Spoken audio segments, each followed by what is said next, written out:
screen starts glowing, and the film starts rolling. You wanna be knowing what you might be in for. So give the show a listen and find out what you're missing. Put yourself in position for the is a good score.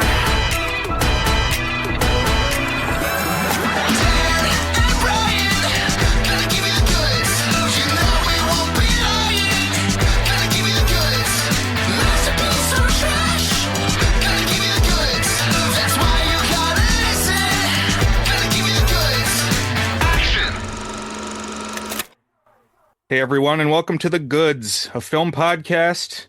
We've gathered here today for episode 256. It's July, Dan. It's Christmas in July. A magical made-up time. That's right. When, I guess, certain people seek out Christmas films. They're too far away from the time when they are seasonally appropriate and they're jonesing. Right? It's like you talk about this when we have spooky season, how, okay, boom, 4 weeks in a row, 5 weeks in a row of horror films. Hey, it's October, it's fall, it's Halloween build up, and then you're done. It's like, well, do we gotta be done? Can't we watch more horror? So you do the decompression period in November, but maybe what we need like a Halloween in April, Brian, or Right, something like that. A half-a-ween. Yeah. On April 31st. Or well, I would say that half Christmas should really be in June, the 6th month, not the 7th month. But I guess it's just you start to feel it then, and then you do something about it in July. That's always bugged me too. It's like, why if you're doing the symmetry, but what it is, Brian, is it's the dog days of summer. That's when it's hot and school's out and you're just going to the pool every day, and it's like, and it's different from the seasonal depression of winter when you're stuck inside and the days are short. But I think to certain people, there's a certain dreariness to summer as well. And so to counteract that dreariness, I brought in a special guest, Christmas in July expert, Zan Gillies. Hello, you guys. Thank you guys for having me on the pod. I'm your newest fan, FYI, because even though I've known Brian for many, many years, encompassing the entire time that he's been doing this podcast, I had no idea he was doing a podcast for the past 6 years. And so this was a lovely discovery. And I've been going back and listening to all of the back episodes, and I love it. So I'm your newest stan. Oh, man. We'd love to have you listen and appreciate it a lot. What episode did you queue up first? What have you been listening to? For starters, to like prep for this, I did Year Without a Santa Claus. So that was the first, yeah, Year Without a Santa Claus and Black Christmas was my first one. And then I listened to the Shrek episode from last week, which is fantastic. It's one word. Opened my eyes to a lot of the Shrek cinematic universe that I did not know existed. I love that. Also blew my mind, Brian, that you've never seen Ants. I know. And Dan, have you seen it? I have, yeah. But it's been a long time, and I've seen like 40 Woody Allen movies since I saw Ants. That was like my first Woody Allen movie, so I feel like I would have a new lens on it if I went back and revisited it. So maybe that's going to be one someday, Brian. Yeah, that's the gateway drug. Well, yeah, because I feel like there are a lot of different options you could do with Ants. You could either do Ants in a Bug's Life, like the obvious kind of pairing, or Ants and Bee Movie as like, comedians, the star vehicles, animated star vehicles featuring bugs with comedians that seem a little out of place in the context of the film. Yeah, or you could do Ants and Annie Hall or something like that. You could do Antsy Hall. Oh yeah. Antsy Hall. Oh, that's good. Okay. All right. All right, it's locked in. I have considered we do theme months sometimes, and I've thought about do like a twin films month where it's, probably some industrial espionage going on when you get an Armageddon and a Deep Impact at the same time. Yeah. Or a Fishtail and Finding Nemo. Yeah. I thought you were going to say, Brian, I thought about doing Asian Comedians CGI Insect Month. It's like, there you go. I would love that. I would listen real hard to that. Well, the seed has been planted. And so just to do some gauge setting, some table setting, So, as Zan mentioned, he's a college friend of mine. We went to William and Mary more or less at the same time. Zan a little bit ahead of me. Pretty And close. and then Zan also kind of inspired me to pursue a master's at American, where he did the film program as well. Mhm. And Zan, you've been doing big things lately. So tell us a little bit about your layest projects, your latest accolades. Well, I've been doing things. It's nice to hear hear the word big in front of it. Well, the past few years I've been doing a docu-series for Virginia Public Media that's on PBS called Life in the Heartland. That's been a lot of fun. And we just won our second Capitol Emmy for that, which was a lovely little thing. Congrats. That's awesome. Thank you. Yeah, it's Big deal. Yeah. Yeah, multiple Emmy Award winner. yeah, we got two of them. I mean, it's I think it's always a thing I'm never sure kind of exactly how to mention because I'm like, you say Emmy and everyone's like, "Oh, you were there with like the dudes from The Bear," and I'm like, "No, this is a very different thing. This is a regional Emmy. It's a different level." But then I'm like, but then at the same time I'm like, but I do have the statue. Like Yeah, I I was feel I gonna feel like I say, should be proud of that, you do know? you have, so it looks like the Emmy. It's got like the globe Yeah. holding. Yeah. That's awesome. I mean, it's not, I can show it to you. The listeners will not be able to hear it or be able to see it. But yeah, here's one Oh, of them. wow. We debated presenting the visual component somehow. We do record it. Okay, nice. Well, if you do, listeners at home, here's one of them. The other one's up there. And if we don't, just Google Emmy Award and it'll Yeah, pop up. Google what an Emmy looks like, and that's what it's going to be.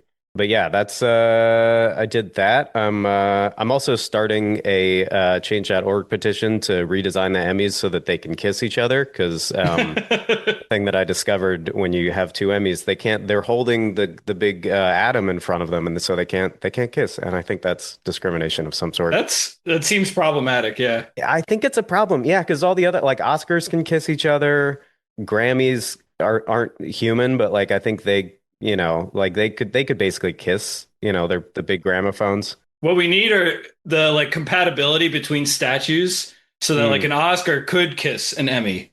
Yeah, which it might be able to. I actually don't know. I Oh, think okay. because I don't have an. This is I'll have to get an Oscar so that I can find Yeah, out. But it then you can like figure it out. yeah, just eyeballing it, I think maybe the Oscar head could slate in there. Oh, like But a I'm not. Spider-Man kiss. Spider-Man kiss. Yeah, yeah, Yeah. yeah. No, when you get the whole EGOT, they should link together like the components of the Inspector Gadget McDonald's toys.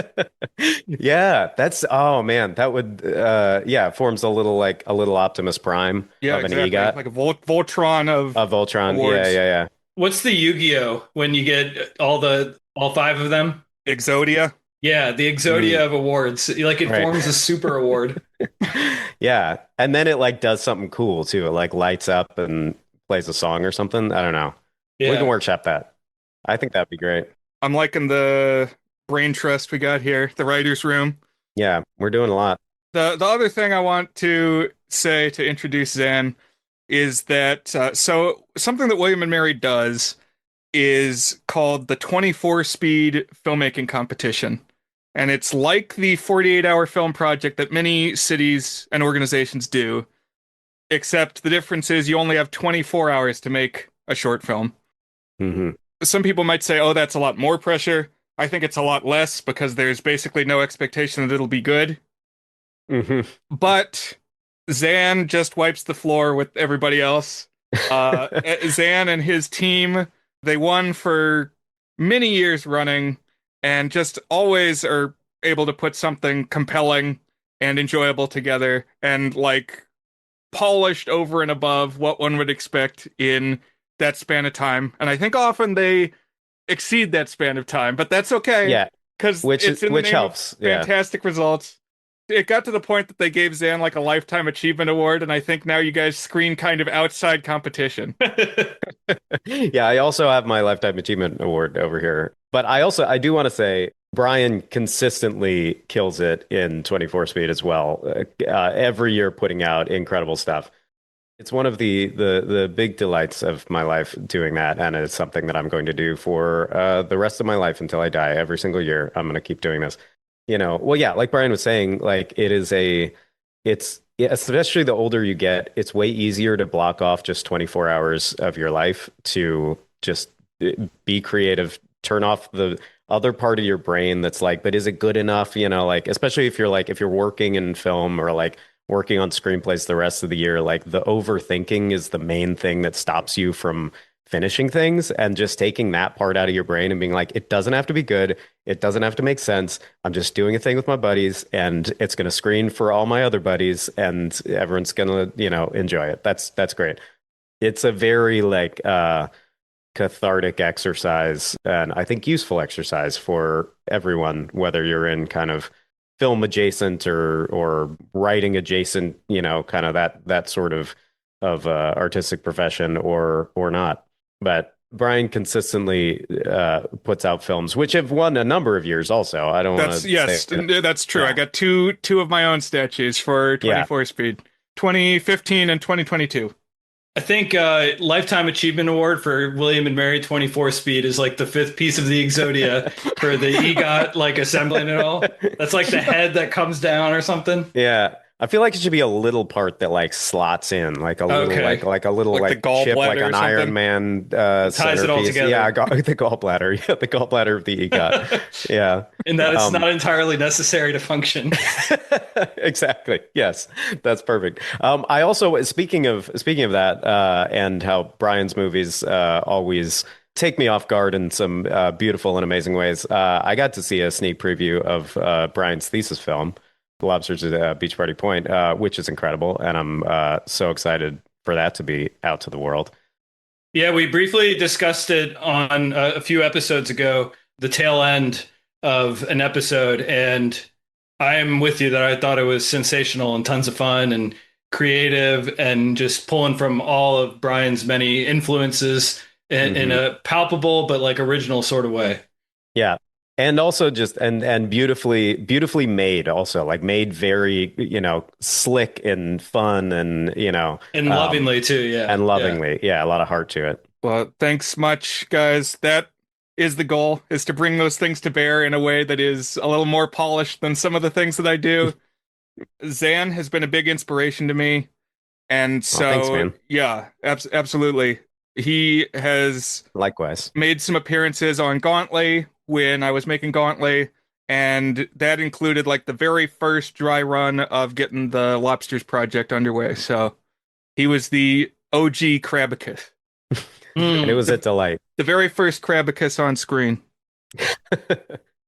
Okay, so the Love Fest out of the way, let's Yeah. talk about the film that Zan clued me into. I was at a party on the 4th of July, and Zan said, "Hey, did you ever see Rudolph and Frosty's Christmas in July?" So, Zan, what is your connection to this special? I think part of that conversation realizing that, a lot of the time I don't really feel like celebrating the 4th of July a whole lot, but it does have the highest number of films related to it that I love. And the other ones are kind of the big, you got Jaws and Independence Day and, 1776, there's a little, less watched. But then there's this one, Rudolph and Frosty's Christmas in July, which is arguably my favorite of all of them and incredibly unknown for very obvious reasons. I first discovered this film, it was like post college. My at the time girlfriend got a box set, a Rankin Bass box set that I think was just all of them. And we just kind of started going through and, watching it. We were like, what are all of like, there were so many of them that we'd never heard of. We thought that they were just like, we knew that there was Rudolph the Red-Nosed Reindeer and Frosty the Snowman and, maybe, yeah, Santa Claus is coming to town. I think I knew. But beyond that, I was like, there are like 45 of these. I had no idea. And the one that sticks out immediately is Rudolph and Frosty's Christmas in July, because you're like, well, how does that happen? It just sounds unholy. It's like, It what could sounds- be going on here? Yeah. Well, because the biggest problem being that Christmas definitively is not in July. Like Christmas is not, it doesn't move. Every No, year, Christmas yeah. is a very specific time, and it's not in July. So immediately piqued my interest, and yeah, and then ever since then, it's been a favorite of mine. I think because, and I was thinking about this when I was getting ready to come on the pod. I think because it falls into a very specific type of category of film that I love, where all of the kind of directorial decisions are either blindingly and glaringly obvious or completely incomprehensible. And there's nothing in between, you know. And I realized I was like, that's some of my favorite movies. Like Battlefield Earth, I think is in that category. You know, Cats, I love, and I've seen so many times, and it completely incomprehensible. Its whole history is completely incomprehensible of why starting with T.S. Eliot, why that happened. You know, just all of it. The original Casino Royale from 1967. There's just there's a lot of good ones. But those types of films have a kind of a special place in my heart, and they just delight me. And this is, I think, maybe the epitome of those types of films for me.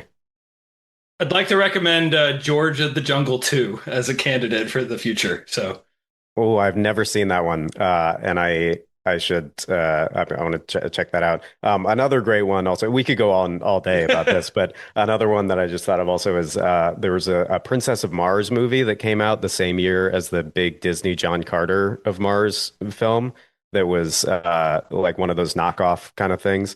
It is the weirdest movie I've ever seen in my life. Basically exactly the plot of John Carter, except just everything just makes about 25% less sense, and I love it. My log line for this special is it is the Avengers Endgame of the Rankin Bass universe.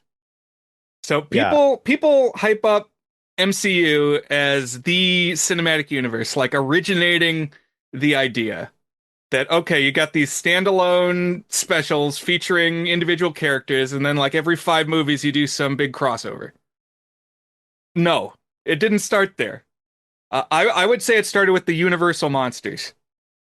Dracula and Frankenstein, and then Frankenstein meets the Wolfman, and Abbott and Costello meet Frankenstein, then they're meeting the Invisible Man, you know, the creature walks among us. a lot of meeting going on. It's like you have sequels, you have crossovers, monsters fighting monsters, and then the unsung example is the Rankin Bass Christmas verse. Because, so it all started with Rudolph in 1964, Rudolph the Red-Nosed Reindeer, the one that probably everybody knows. Then they did from 1967 to 1981, like multiple holiday specials a year. Yeah, they just kept cranking them out. And as Zan said, it's way more than you think. It's way more than have stood the test of time. The Letterboxd list has like 27 holiday specials. So that doesn't even count the Tolkien adaptations that we've talked previously on the podcast. It's like there's other miscellaneous stuff, but there's like 26-ish of these holiday installments.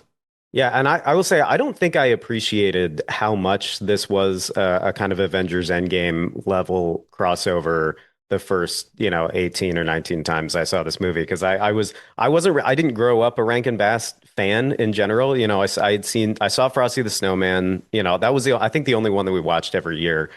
But then beyond that, I kind of actively didn't like the claymation when I was little. Like there was something that kind of bothered me about it. I think, Dan, it might be similar to how you felt about Rudolph rewatching it. You said that you felt it was kind of schmaltzy and it didn't quite land, right? And I feel like that's how I felt about it as a kid, and then I kind of reversed, and now I don't mind it. But growing up, I didn't like the claymation. I didn't like I did not like the Hobbit movie. I thought Bilbo was too round, like all the animation was too round, and I didn't like that. So I had not seen a lot of these, really, and a number of them up until we were prepping for this podcast, and Brian pulled out all of the lead ups to Christmas in July, which I will say explained a lot. We'll get into all of those later, I know. But it truly is amazing how much an Avengers Endgame it feels like, of being like, oh, you're paying off these different plot threads, that started in all of this other stuff. We've talked about Rankin Bass, I don't know, 3 or 4 times now in our 256 episodes. This is our 256th, Brian, if I'm not mistaken, which is 2 to the power of 8, a very important number if you're a programmer. And also, there's an old Dimitri Martin joke where he says, how come there's only 2 quantities of thanks you can give? Either thanks or thanks a million. There's no amount in between. You can't say thanks 256. So like, what are you talking about? It's like, no, it's not a million. You just drove me to the airport, dude. That's all you get. 256 thanks. So anyways, I always think of that when I hear the number 256.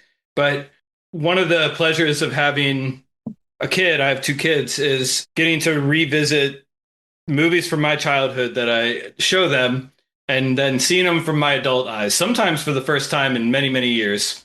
Sometimes I've been watching them, nonstop since. Like a Goofy movie I've been watching that every year, But others, like, for example, Rudolph the Red-Nosed Reindeer, I had not seen since, I don't know, maybe I was in high school. The claymation and the production kind of bounced off of me. I feel like if I revisited it now, I'm in the right mindset, I would be a little more open to it, I did not watch it this week. I watched a bunch of them this week just to get my bearings, but I did not rewatch Rudolph the Red-Nosed Reindeer. I think there's a lot of cool stuff on the fringes of Rudolph the Red-Nosed Reindeer, but just the audio visual elements and the narrative tone really bounced off of me. And so I was apprehensive, I guess, going into this week, knowing that we were going to be doing even more Rankin Bass and particularly diving in deep on don't they call it like they have a name for it that I saw in a couple Wikipedia articles, the claymation style, the stop motion. It's like a Magifun or something like that. It's got a name for that, their brand of the style. Interesting. I didn't see that. I know Ray Harryhausen had Dynamation, I think, or Dynavision or something. But oh man, we should have written it down, but we didn't write it down. Join our Discord. We'll tell you what it's called. Put it in the show notes. But you can picture it. You've seen it parodied. You've seen probably Rudolph the Red-Nosed Reindeer. They use the wooden, I think of it like Nightmare Before Christmas. It's like not quite claymation like Will Vinton would do or Ray Harryhausen. It's these wooden figures that they swap the mouths around. And apparently it's called Animagic. I just looked it up. There you go. Magic. Yeah, that does sound familiar. Yeah, and it's an incredible. I think it's the thing where, like, as a kid, I really didn't. You're talking about the artistry of it. Like, I obviously as a child did not appreciate the artistry of all of this in the way that now I watch it, and just understanding what goes into claymation, never having done it. It is incredibly impressive the amount of time and energy they put into some of these animations, which I think makes some of the story decisions that they made in Christmas in July even funnier. That they spent so much time doing this claymation and then made some of the weirdest decisions ever. I also do think that it's incredibly funny that not that many episodes ago, Dan specifically said that he did not enjoy these movies, and now we're doubling down and doing like 8 of them. That's the sort of thing that I'll do sometimes is, it's like twist the knife. Yeah. Like, just immersion therapy. To reiterate some of the things that were said when we talked Year Without a Santa Claus back in real Christmas season a few months ago, I grew up watching pretty much every year Rudolph, pretty much every year Frosty. Those are the big ones. And then like the third part of the Triforce is Santa Claus is Coming to Town from 1970. Those are the 3 big ones that still to this day play on the networks. It's like those will come up. And then like just below that on the Christmas special iceberg is Year Without a Santa Claus, which I think endures because of the Miser Brothers song. Mm-hmm. Banger. But beyond that, it's like anything else is like deep dive. For the freaks. Yeah, exactly. Mm-hmm. I had seen Here Comes Peter Cottontail, which is one of their Easter specials. And I had also seen Mad Monster Party, which was like their very second one. It was like 1965 or something. It's got Boris Karloff in it. It was their Halloween one. Really?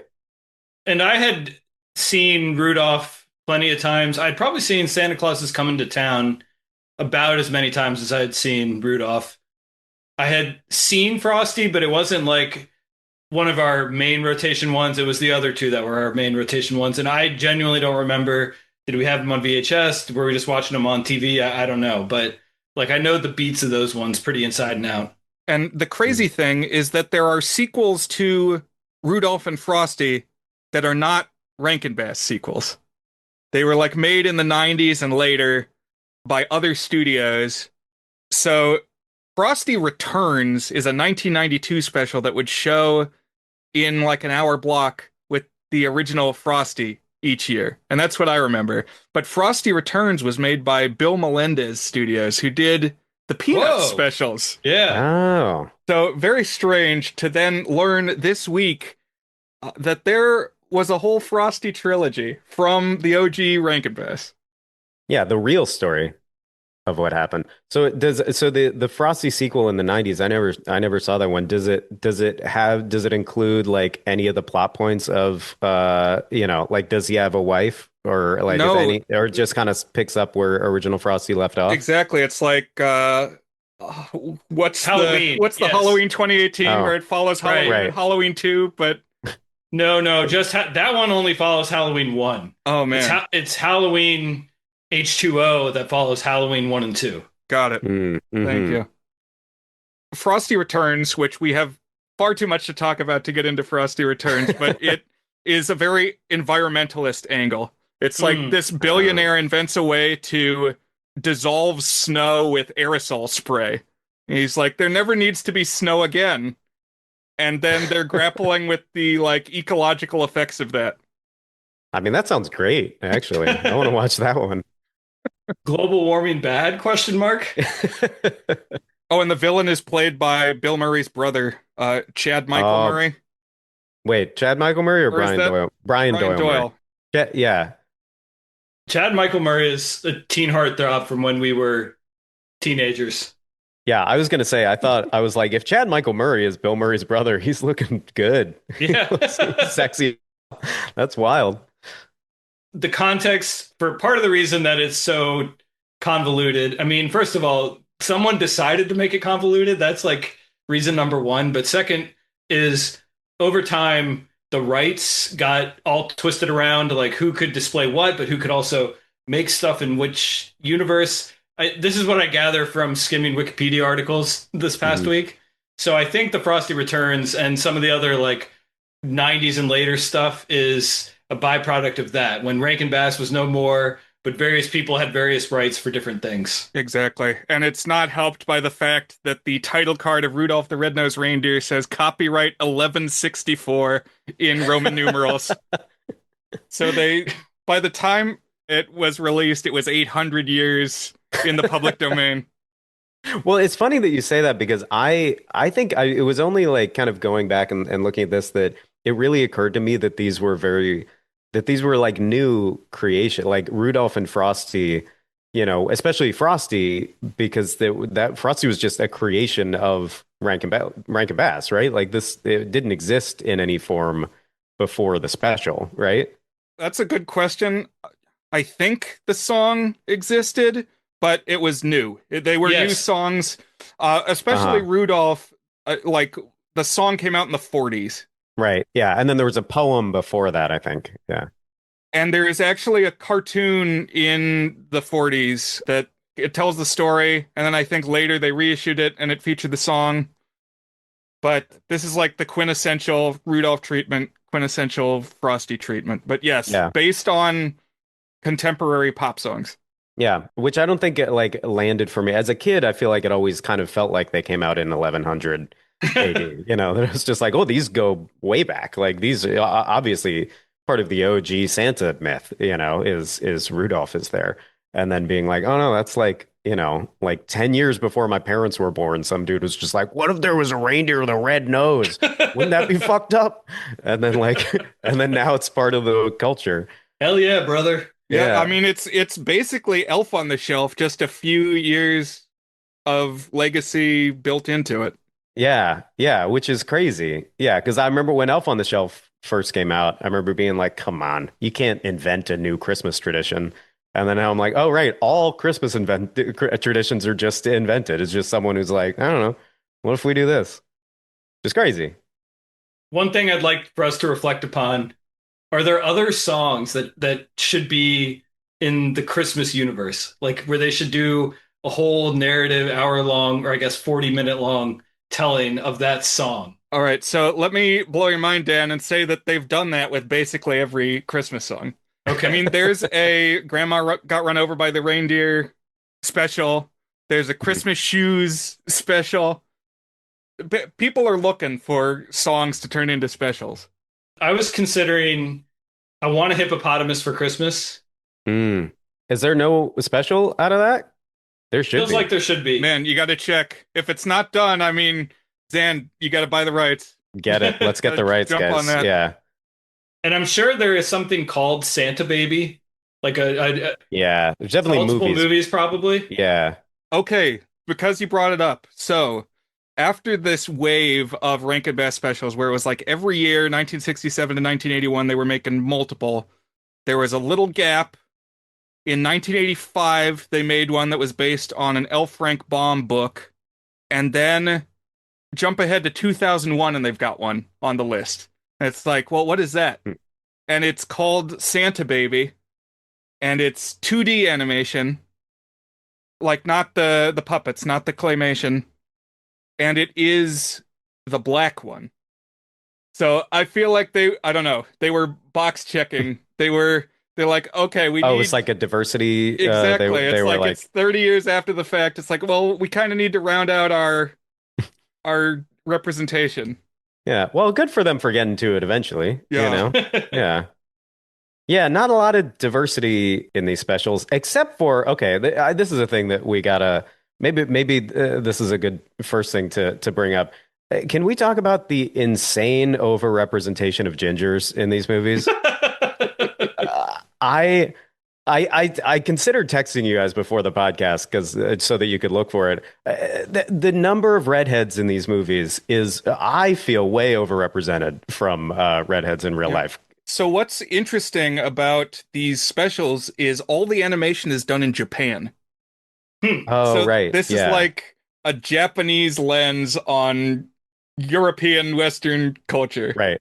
And I guess, yeah, and either the assumption is that there are just a lot of redheads everywhere, or that like red hair is like the coolest exotic thing. So it's just like, well, put another one of them in there. Because I mean, when you think about it, we got Santa Claus, the OG redhead. We got Father Time in Rudolph's Shiny New Year. We got Milton in Christmas in July. And then if you look at, we got the cop in Christmas in July. And then if you look at Like anytime there's a crowd shot. anytime there's a crowd shot, there's whole families, just most of them are all gingers. I'm pretty sure we see the same Ignatius Thistlewhite puppet from Year Without a Santa Claus, the little boy, the little redhead boy. Oh yeah, they must have been reusing some of them. I mean, they also have having seen as many as I did this week, which I didn't go too far beyond the list that Brian and Zan gave me, Mhm. but it feels like there's a handful of models that they reuse a whole bunch, like character designs that are, if not identical from like one character to another character, it's like the same approximate distortion of features that makes you think exactly of that other character. Right. I want to spitball a theory. What if the reason there's so many redheads is because they're aiming for like wholesome American values, and the way that they learned that in Japan was by watching the Andy Griffith show. So in fact, it's Ron Howard's fault that we Yeah. have all these redheads in there. Ignatius Thistlewhite looks exactly like little Ronnie Howard, so Okay. I'm willing to believe it because Andy Griffith shows up in Frosty too. I know. I was yeah. about to say, yeah, it's full circle. I think that's a solid guess that they're just like, well, if Opie's there, then there must be more. There must be more of them. Well, and maybe they also saw him in The Music Man, and they were like, look at all these redheads, and they never realized it was just Ron Howard again. It's like there must be redheads all over the place in small town America. I think every American child, yeah. Right? Every American child, most American children are redheads, clearly. Yeah, that makes sense because I looked at pictures of Jules Bass and Arthur Rankin just to see. I was like, are they redheads? Are they like pushing an like agenda? self-insert fantasy. Yeah, but I don't know. We welcome your theories. Weigh in on the Discord. Yeah, why are there so many gingers in this world? I just want to say that we're doing this big Rankin Bass tribute. I am feeling that I miss Teddy, who is another one of my friends, who I feel like would have good things to chime in on a Rankin Bass episode. And really, just in general, I want to put Teddy and Zan in a room together. I don't think that ever happened on Gauntly. I think it's a good idea, though. I think they would vibe. I think they would bounce off each other. It could be our own Avengers Endgame. Yeah. Yeah. I mean, if you guys want to make this a purely Rankin Bass podcast, I'll come back anytime you want me. Maybe Halloween time. We'll do Mad Monsters or something. Yeah. But just as with Marvel, there's, Captain America and then Captain America, the Winter Soldier and what have you. And then he shows up again in Avengers. This special, Christmas in July, is a direct follow-up. It's Frosty 3, it's Rudolph 3, and it's either Santa 2 or 3. So it follows up on Rudolph the Red-Nosed Reindeer, Frosty the Snowman, and then both had a sequel in 1976. They did like a Pokemon Red and Green thing. They did Rudolph's Shiny New Year and Frosty's Winter Wonderland. I gotta say, it was Pokemon Red and Blue, Brian. Well, in Japan, in Red and Green. It was for. Oh, really? Oh, okay. 1996 was Red and Green in Japan, and then when it was America, 1998, it was Red and Blue. I thought you were going for a Christmas thing, which would also make sense because they're Red and Green. But okay, all right. Well, I stand corrected. We're actually a gamer podcast, Zan. No, that's okay. That's all right. My friend Ben does the gaming podcast. And then, so Santa, Rudolph and Frosty had their own Santas to begin with that have been overwritten, I guess, in the continuity because their breakout Santa star was Mickey Rooney in Santa Claus is Coming to Town. Then he was also Santa in Year Without a Santa Claus. Unclear if the Santa here is the same guy as Year Without a Santa Claus. I think that kind of breaks the timeline because Year Without a Santa Claus is like very clearly trying to set it at a specific moment in time. It's like the first tableau of Walt Disney's The Carousel of Progress. It's like it's 1900 or something. But Rudolph 2 clearly states that time is an illusion, Brian. So like that's true. Yeah, Rudolph 2 clearly sets the year at the end of it as 19 wonderful. So I heard that. I was like, that's not a number. You're saying a thing as if it's a number, but it's not. Yeah. Well, I love that it's half a number. And the half of the number implies that it must have happened by this point because we're in the 2000 wonderful era. So I don't know. It raised a lot of questions for me. I have a lot of questions about this world. Most of the notes that I took are about like, how do laws work? Like who is an American, especially in Christmas in July? Like the question I kept writing down was like, are they American or not? I don't understand. Aren't you patriotic?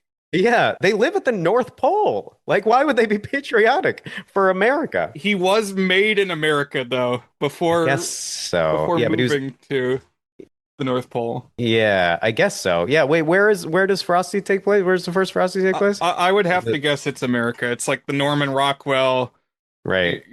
Vague United States. Yeah, and then he just, man, that's a trek to get from like whatever Connecticut to the North Pole. Yeah, well, Santa flies him. Oh yeah, that makes sense. Because there's the discussion of they got to preserve him because if it gets warm, he's gonna melt. So right, yeah, that happens a lot. Yeah, I like how in the first Frosty, in my head, it was like a big adventure, but literally as soon as he wakes up, they're like, "Wow, he's alive." But I guess he's gonna die. So how do we make him live forever? It's like immediately on the like, oh, we got to get him to the North Pole. There's no like intermediate adventure time. There's a lot of meditation on death in Frosty literature. It's every single one of them. There's some like meditation on mortality and what it means to like live and be alone. And then all through Christmas and July, he keeps telling his children they're about to die. Like the whole time he keeps being like, oh, well, Santa better get here or else we're all going to die. And I'm like, Jesus Christ, like, what do you do? It was like the opposite of Life is Beautiful. I was like, why do you keep bringing this up to your children? The one that really threw me for a loop is in Frosty 2. So, Brian, I'm sorry that you kind of organized some notes here and we're just hopping all over the place. We're all over the place, yeah. That's okay. I want to hit briefly 2 and 2 before we go into Christmas in July fully. So You're on track. Okay, so Frosty 2, some of them it felt like they were just off in La La Land. This one it was like, okay, we need to make a Frosty sequel. What do? You make a woman Frosty. Boom, there you go. There are plenty of franchises through the years have said the sequel is you make a girl version of the OG Yeah. franchise starter. Bride of Frankenstein, Bride of Chucky, Bride of Frosty. Mhm. And it becomes an Adam and Eve story of sorts. A lot of questions planted here that get even messier when you get into the Christmas in July. But the thing that kind of had me going in this one is like, okay, they find a way to bring her to life because the whole thing is you need the hat to keep Frosty alive. And so there's a lot of shenanigans trying to steal the hat throughout this franchise. Although I'll point out, like, there are times when he says hi to people and he tips his hat, he takes his hat off, but he doesn't like instantaneously lose life when he takes his That's a hat good point. I guess at that point it's touching his hand. So Maybe. my thought is that Frosty is the hat. Interesting. So that's like the soul. Like it brings life to the snow, but I think the magic is in the hat they found. Although, as I think you're about to say, they find other ways to do it. Yeah. Okay, so then they find a way to bring the wife to life, and her name is Crystal.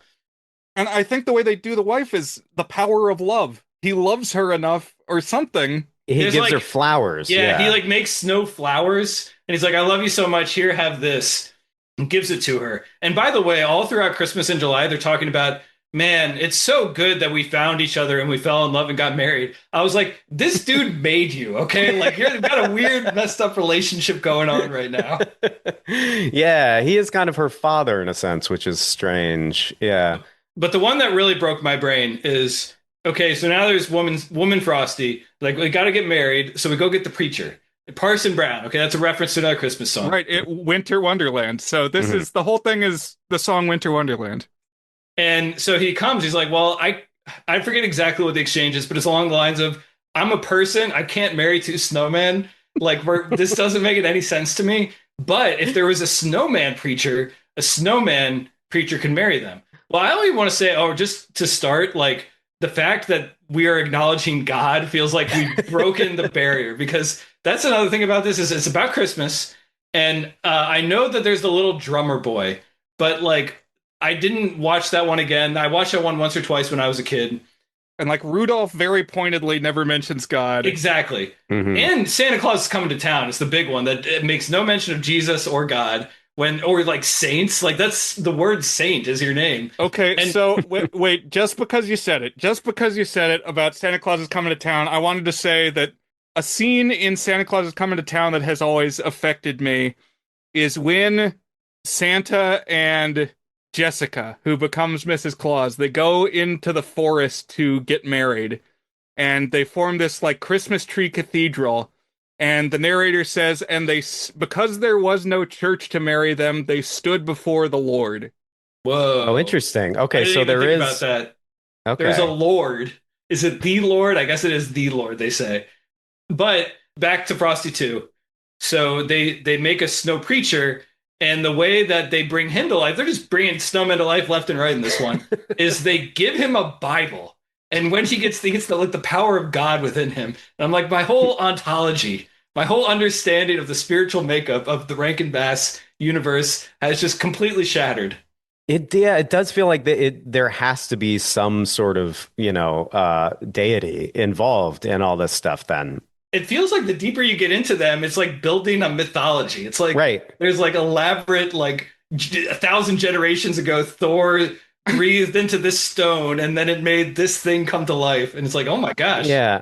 Yeah, so all these characters that we know are just pieces on a chessboard. It's like Jason and the Argonauts.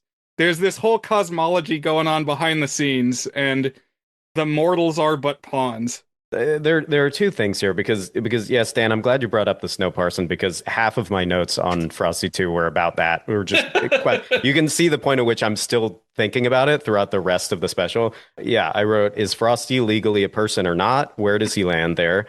Is the snow parson ordained? I don't know.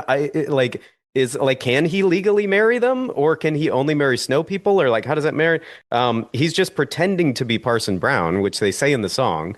They say we'll pretend that he is Parson Brown, so he's just pretending to be a preacher. So he's probably not ordained. So can he legally marry them or does it matter? And where do snowmen land in this? I don't know. But then the other part of it, talking about the mythology and the creation, one of my notes for Rudolph 2 was what's the creation myth in this world? Because they establish in that the oldest time is 1 million years ago, at which point dinosaurs and humans were living together.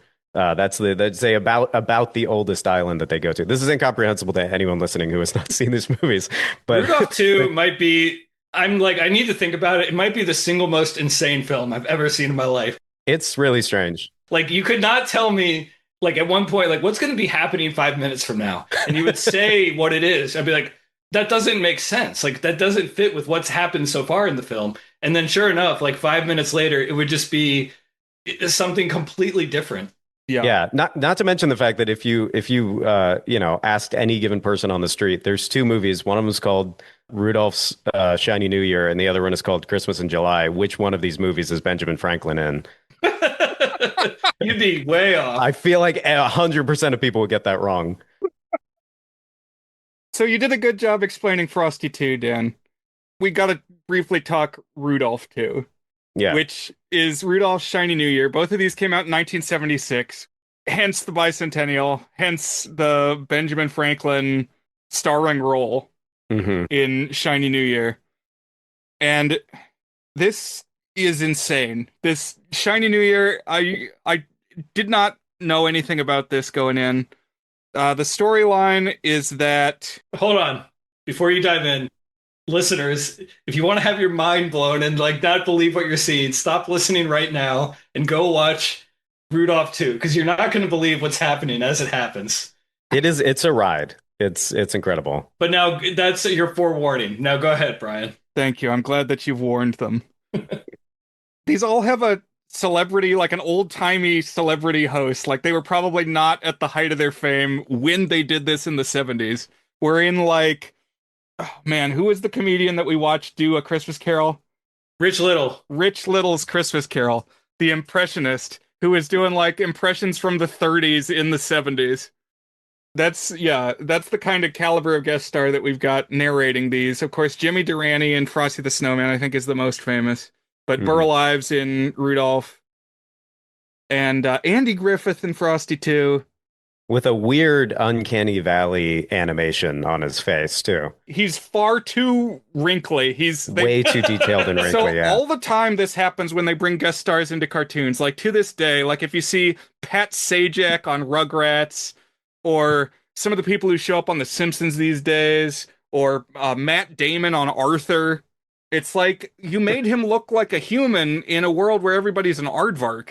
Like what kind Yeah. of sense does that make? It makes me wonder, like if the norm were the way everyone else is animated, and then Andy Griffith shows up with his insanely weird, detailed, wrinkly face, like what would that look like in our world? Like I tried to imagine. It's like a fourth dimensional figure coming into the third dimension. Yeah, think it would be it's- terrifying.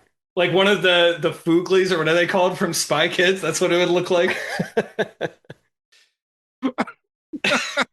Sorry, Andy Griffith. No, now we're talking Fooglies. We got off from Rudolph Yes, 2. Though. Rudolph 2. You were starting to tell the plot. Oh yeah. So it's thank you. No, it was hosted by Red Skelton, who this is a rabbit hole for me because Red Skelton was like my intro into the world of old horror movies because on public broadcasting, Channel 53 in Northern Virginia, out of Northern Virginia Community College, every Friday night they would show an episode of the Red Skelton Show at like 8:30, and then at 9 o'clock they would show an old horror movie. And so I saw this when I was like 7, and it shaped my entire worldview. So Red Skelton, an important figure for me. Here he's playing Father Time, and he's getting ready to like institute the new year. He's gonna pass the mantle to the baby New Year, who's going to be like the personification of the oncoming year. But the baby New Year has gone missing because he's an ugly freak. He has run for the hills, and Father Time says Rudolph has to go bring him back. Yeah, he has big ears. He's insecure about them, as babies generally are. Very self-aware. So my credit to Rudolph Shiny New Year is the archipelago of last year's is kind of a cool idea. That when Mhm. the old man years are done, you would think they just cease to be. You would think that they die, they would go away, but actually they retire to bubbles of time that preserve their year. Yeah, and then they live on with other people that so they kind of become like a little lord of their fiefdom that of these little islands, which makes a lot of sense because my question that I wrote down when they first introduced that was, does this mean there are just billions of islands with one old man on each of them? And then I discovered that it's no, there's like a bubble of time there. It's interesting because you mentioned L. Frank Baum earlier. Like stuff like this and the whole kind of vibe of it feels very Oz inspired to me. Like it feels like watching one of the weirder like Return to Oz kind of things, which I think Rankin Bass also did a version of at some point. Which I never really put together before with any of the other ones, but yeah, that one especially feels very kind of like Land of Oz magic-ish to me. Yeah, it's like you can't even really do justice to it. Okay, it opens with it's Frost. Okay, it's Rudolph too. Hey, we got Santa Claus, we got Rudolph in the opening, and then they're like talking about there's a new year and a new baby. It's like I don't really get that, but okay. And then before long, Rudolph is like walking around with this rhyming what like soldier with a clock in it, and then there's like it's like what's going on? I like we're somebody took some drugs or something like this. Yeah, so he's journeying through these years and he's picking up Wizard of Oz sidekicks. He gets the trio of sidekicks from the different eras, and so it's a caveman, a knight from the Middle Ages, and it's Benjamin Franklin. and the TikTok guy Yeah. and when then how There's the, like a the camel or something. there's Like the camel. and it's all presented. It's like it's obvious. Okay, now there's going to be a camel who rhymes. Yeah. Why is that obvious? I Right, don't so know. there are these animals with clocks built into them, so it's very also Phantom Tollbooth. Yeah, that's true. And so I thought the camel, this was wild, and the reason it really bothered me is Rudolph can fly, but this special forgets it. Oh my God, that bothered me so much. They never have him fly this whole movie, and then in Christmas in July he's flying again. I But know. here he has the audacity to ride on the back of a camel, a talking camel. So what makes Rudolph the superior sentient ungulate?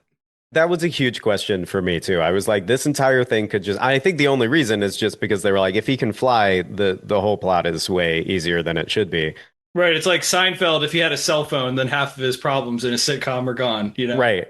Yeah, exactly. And so it's like it made me wonder. I was like, because I couldn't remember when I started watching it. I was like, wait, can Rudolph fly all the time, or is it just the magical corn that Santa gives him, like the feed Oh, the great whatever he's question. eating that lets him be able to fly? But then he can just fly in Christmas in July, and he hasn't been around Santa. So I was like, but and even if it is the corn, Santa sent him on this mission. So why would he be Give like, him some corn, like a bag of give him corn. some Here you go, fucking buddy. corn, man? Yeah, I know. Also, why did Santa not come with him? How would Seinfeld be different if Jerry could fly? I think that would change a lot about Seinfeld, or nothing. It might be exactly the same show, except he just occasional shots of him flying around, which I would enjoy. But no, you're right. My biggest question about Christmas in July is why does everybody not travel together? All the Yeah. problems result from Santa being like, I'll come tomorrow. Yeah. There's a lot of these where they want to separate people out so that Santa's not in the whole movie, because that's what happened in Year Without a Santa Claus too, right? Where Santa Claus is not there and then he shows up halfway through. Like they always want to keep Santa separate and then he swoops in at the end. I guess because they're like it would be too easy if Santa just were there the whole time. But it also does make Santa feel kind of like irresponsible, that like, especially because Rudolph 2 starts, they specify that it's the same night as Rudolph the Red-Nosed Reindeer. Like it's the same Christmas that all of that happened. And then immediately Santa calls Rudolph in and he's like, you got to go find this baby right now. So it's almost like Halloween 2 vibes where you're like picking up immediately where it left off. But Right. yeah, my question was, I was like, Santa, why are you sending this one reindeer who you kind of just employed?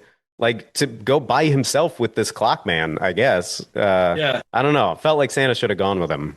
I gotta say, these logistics did not bother me too much in this one because I was too wrapped up in everything else going on. In like, there's a time archipelago, like all these islands, and I was trying to process this. So like, and I feel like wasn't that also a problem that we talked about in the year without a Santa Claus? Like they didn't logistic very well there either. Yeah. So Red Skelton says archipelago like 9 times, and then the final time he says it in the movie, he says archipelago. It's like, did somebody give him a note? Why did they do that? It's like in the Ralph Bakshi Lord of the Rings when they keep calling Saruman Ahriman most of the movie, and then suddenly they correct. Yeah, that's one of my favorite things where I'm just like, what did they shoot it in order and they forgot the S at the beginning of his name, or like what happened? There's also he does a great pronunciation of pterodactyl at That some was pretty point. good too. A baby pterodactyl.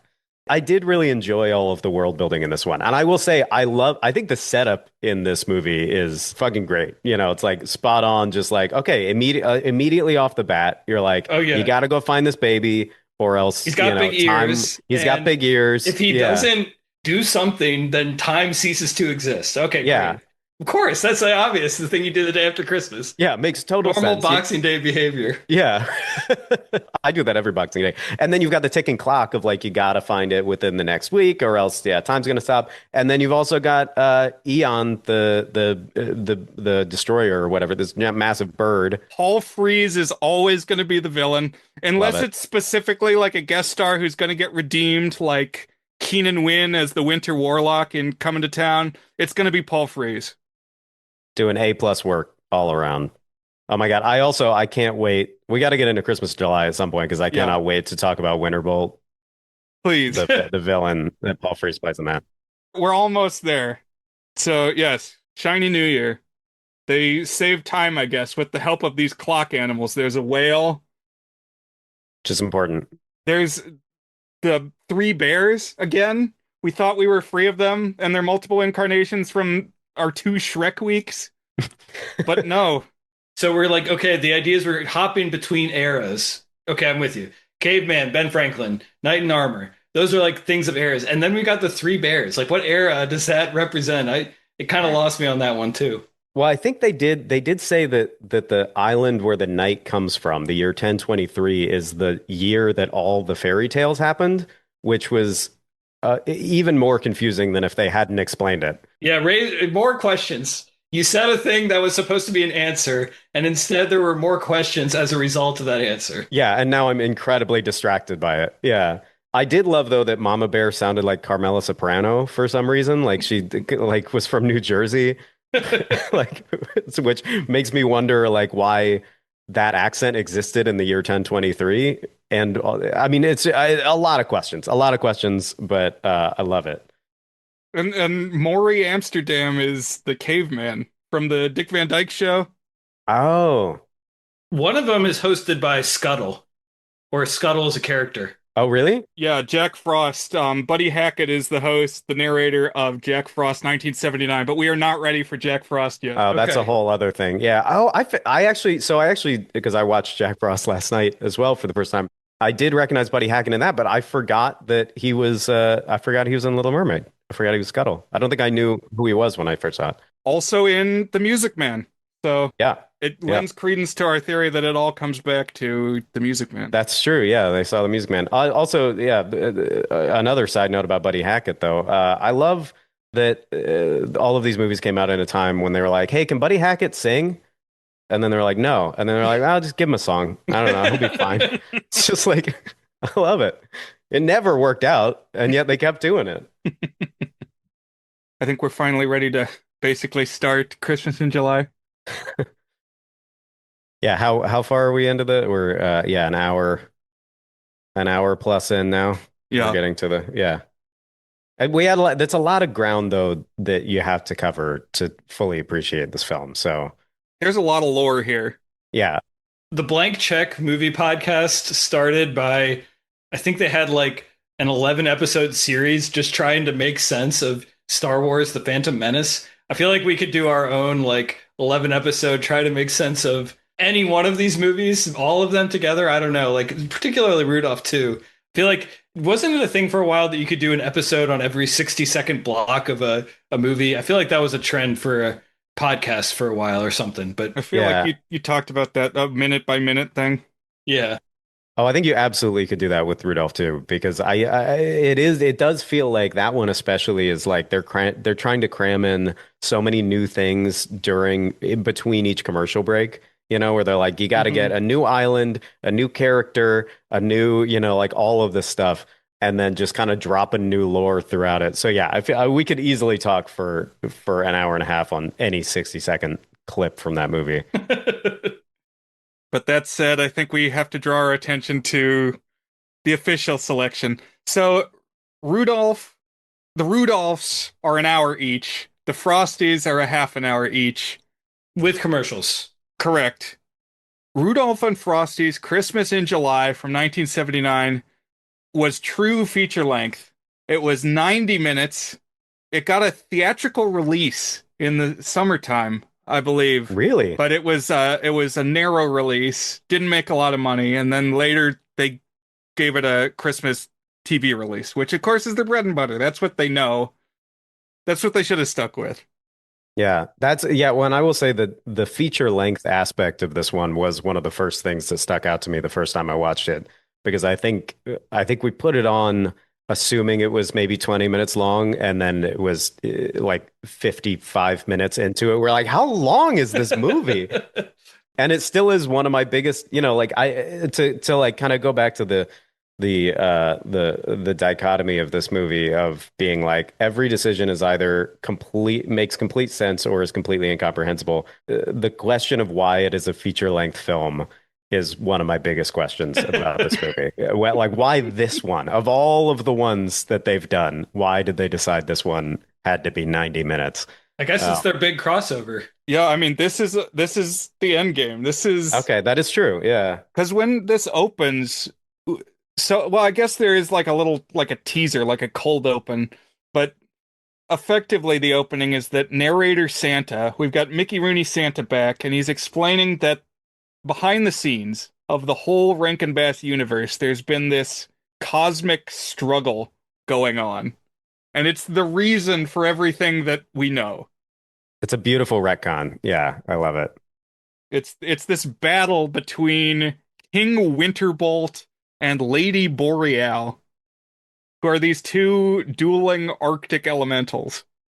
Yeah, and the idea of this kind of prelude here is that we get the origin story of Rudolph's nose, which is again one of the kind of center points of a thing that this movie does a lot of that I love and that I'm sure nobody was asking for is that it gets so deep into the lore and makes you like nobody really like the in the original Rudolph story, right? It's just he had a shiny nose and it lit up and that's it. We don't need to know why it's shiny. But this one goes, oh, we're gonna tell you. Like it gets real deep into it real fast to go like these are the rules. This is the lore. Comes from Lady Boreal, and you gotta remember that because it's gonna be important. It feels very Tolkien-esque. It's like Rudolph's nose Yeah. is a Silmaril. It's like you gotta go back to the early Second Age to understand what's going on in the late Third Age. Yeah.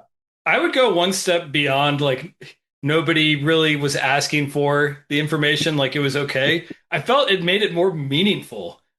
The moral of Rudolph the Red-Nosed Reindeer that like people are different Mm. and that's okay. And in fact, sometimes being different gives you perspectives or different lenses on the world. It's diversity is good because we get a lot of different voices and a lot of different ways of doing things, and people who are unconventional can do great things too. Okay, all that's good, except the unconventional person is blessed by the earth creating deity who's all of goodness. And that's concentrated inside your spherical glowing nose.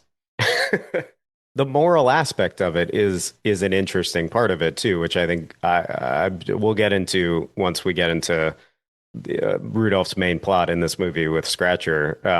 But I do think the the fact that there is a moral and maybe legal aspect tied to him having a glowing nose is very fascinating Yeah, to it's me. like very contractual.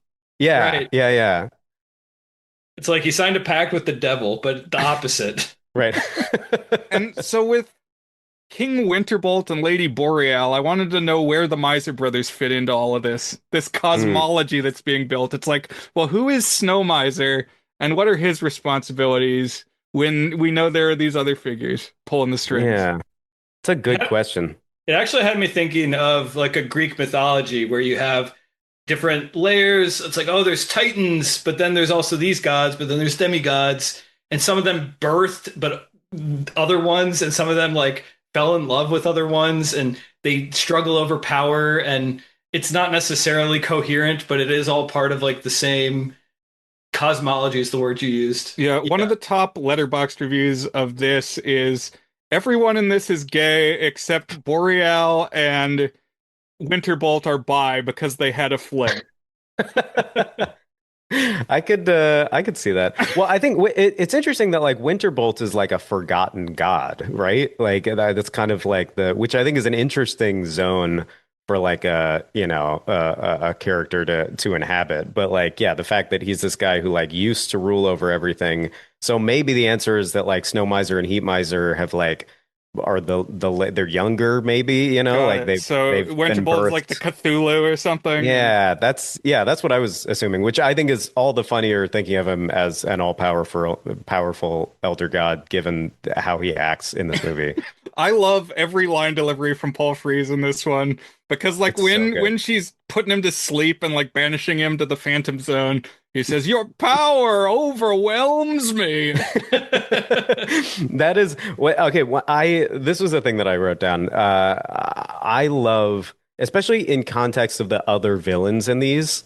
A lot of the villains in the other movies of the Rankin Bass, cinematic Christmas universe, are really good villains. They're interesting villains, like they're kind of quirky, they got all that stuff. And Winterbolt doesn't really have any of that. Like he doesn't really. He's a very standard kind of like, oh, ice wizard. I don't know. Yeah, sure. He's basically the design of Winter Warlock from Santa Claus is Coming to Town. Everything about him feels recycled.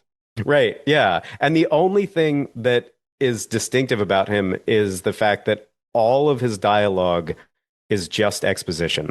Like the whole movie, every single line that he has is essentially just describing what is happening on screen, and even up until, and I won't spoil it. His death scene is one of my favorite things in cinema history. Like it is probably my most viewed video on YouTube. It's my favorite thing in the world, essentially just because of his dedication to delivering exposition up until his final moments. He also cackles a lot. He's always doing this.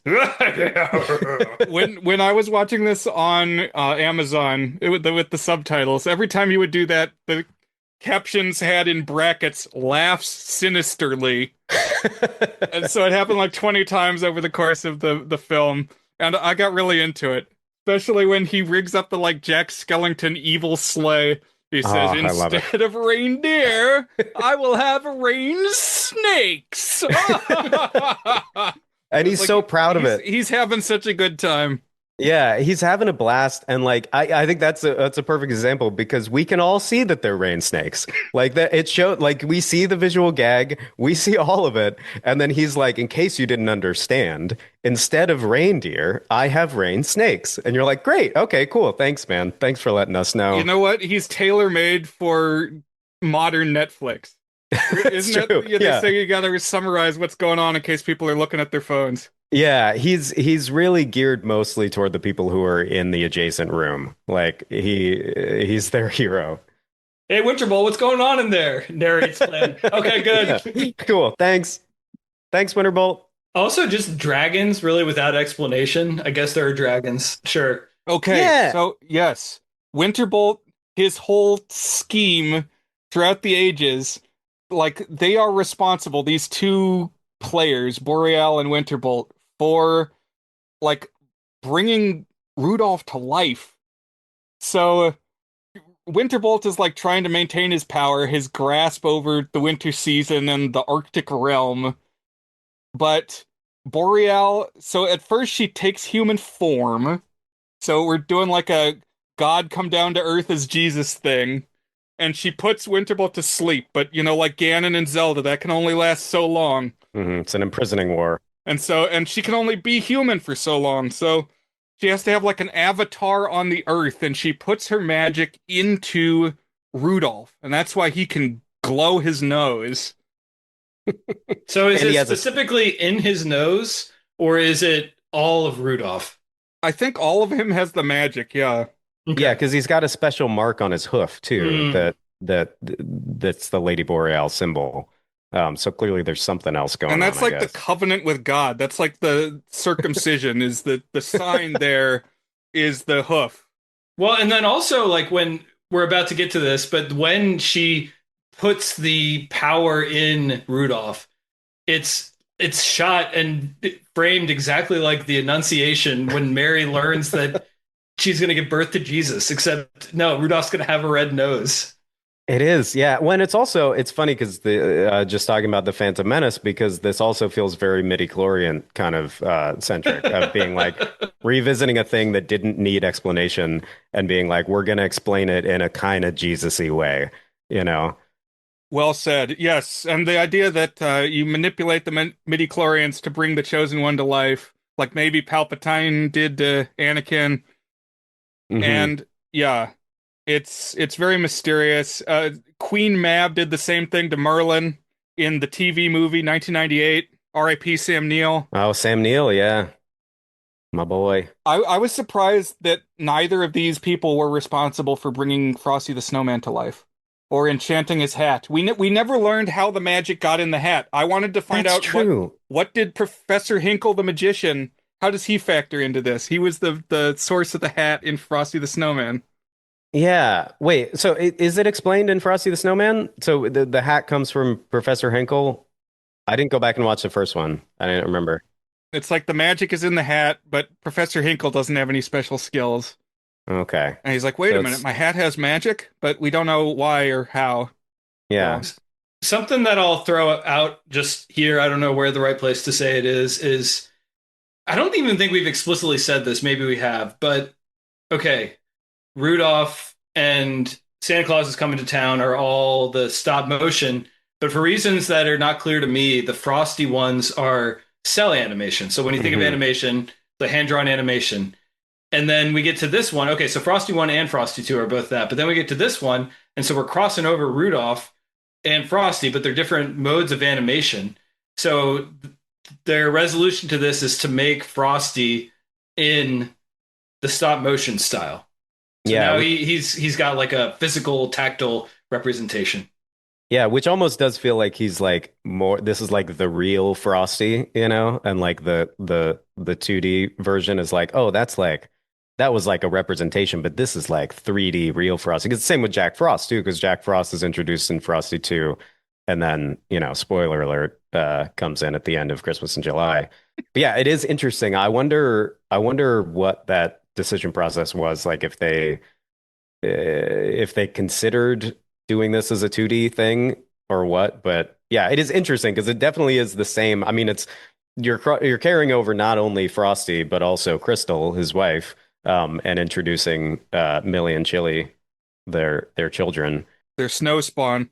Yeah, the Yeah. snow spawn. Yeah, and why is Millie named that? We got Frosty, Crystal, Chili, and then Millie.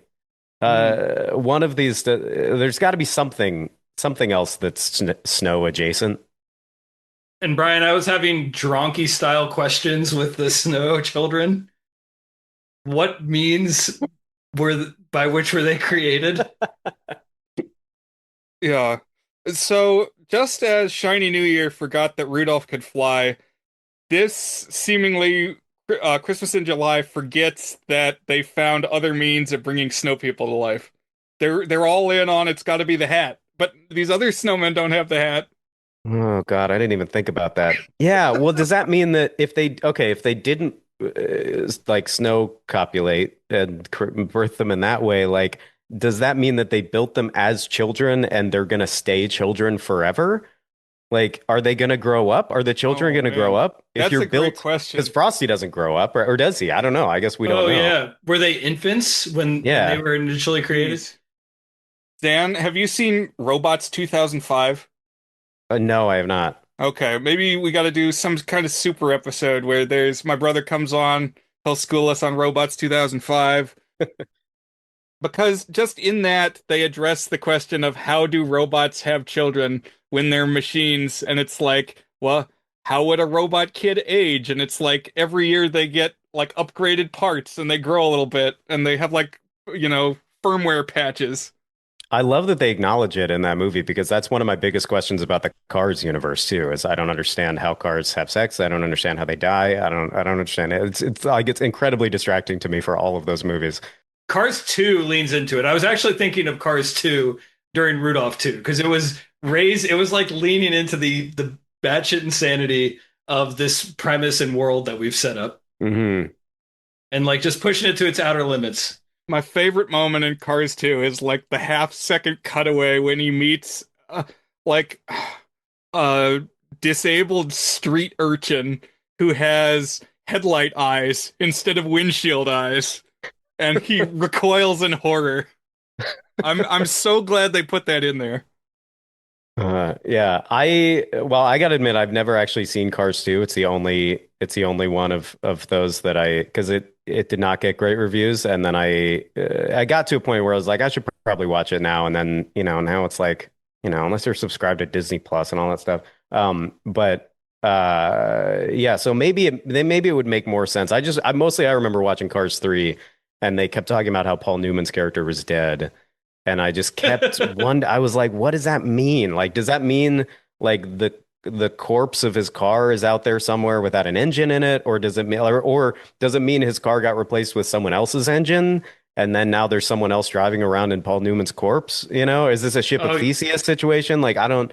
I was most of the movie. I was just thinking about that. you would have a feast with Cars 2, which sets up like a spy action thriller motif. And there's one moment where one of the bad secret agent guys has killed a good secret agent guy and shows it to another good secret agent guy. And he's like, "Oh, here he is," and he's crushed into a cube. It's like a car cube. That's the corpse of this, and it's pretty funny. Oh man. That's a solid joke. One of my friends made a good review of Cars 2, which he said Cars 2 forgets that they're cars, which I guess your point, Dan, belies that statement. It says it actually does bring in the fact that they're cars, but like the narrative structure and the general thrust of the narrative does not rely on them being cars. It's a spy movie where all the characters happen to be anthropomorphic vehicles.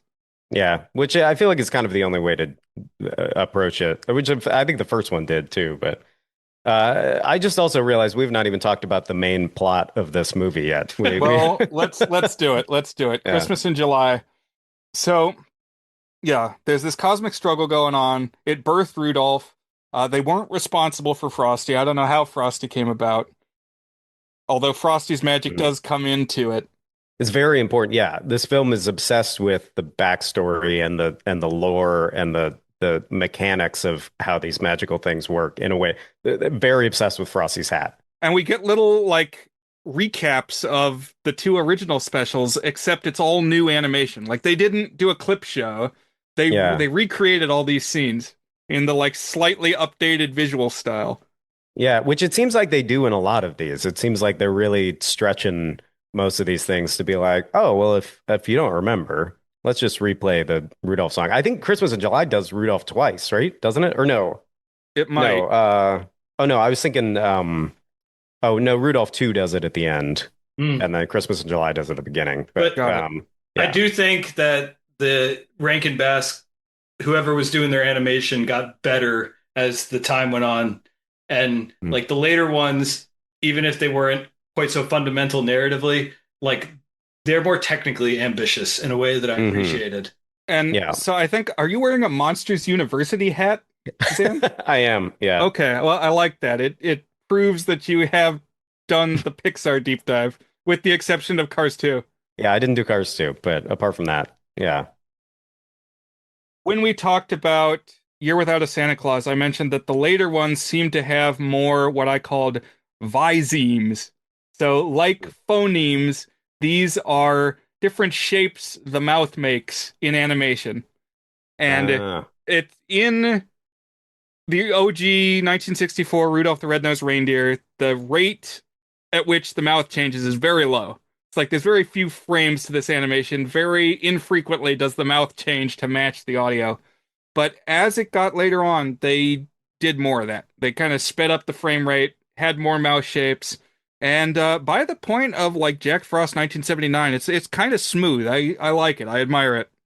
I was actually just thinking there were a couple of shots in Jack Frost that I was like, damn, that's cool. Like that's where they're moving the camera and the motion looks fluid and it's like yeah, a couple of the scenes with the groundhog and Jack Frost where I was like, oh, okay, they're up in their game here.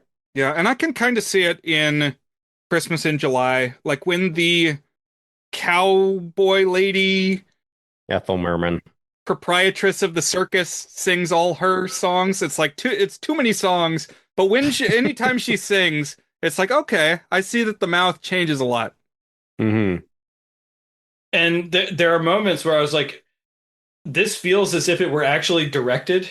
Like there's a moment where they're doing the backstory for the circus, and the lady who the made I forget all the characters' names. Okay, Which one?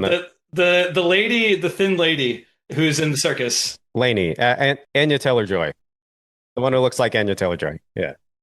In the backstory, she gets sad, and then it does like a dissolve cut to a poster of her being happy in the same pose. And I was like, somebody thought of that and designed that and then executed that, which is Yeah. not something I can say for like parts of other of these specials. Yeah, there's an artistry there. Yeah. I want all of these little circus posters. Like, I want to know where these ended up. Like, if somebody could find me a circus poster from Rudolph and Frosty's Christmas in July, I would cherish it. Oh, that'd be incredible. How big do you think they are? Probably pretty They're small. I mean, I yeah. imagine that this is maybe like Barbie doll scale, like 1 to 6, 6 to 1, something like that. I don't know. That's the scale I'm picturing. It's like a larger than a shoebox diorama. Hmm. All right, listeners, go find Brian a poster from Christmas in July. And you mentioned that when they recreated it, and I was really recreated scenes from past ones in the new style, and I was particularly impressed with when they did Frosty scenes in the new style because like they did a flashback to Frosty, but it was like I had just watched Frosty 1 pretty recently because I watched it in prep for this, and it was like oh they like even got the same characters like the hand drawn animations. You can see some of the kid characters they recreated just for this flashback scene. There's like a stop motion version of that hand drawn character from the original. So some love went into it. It probably had more budget than the TV specials.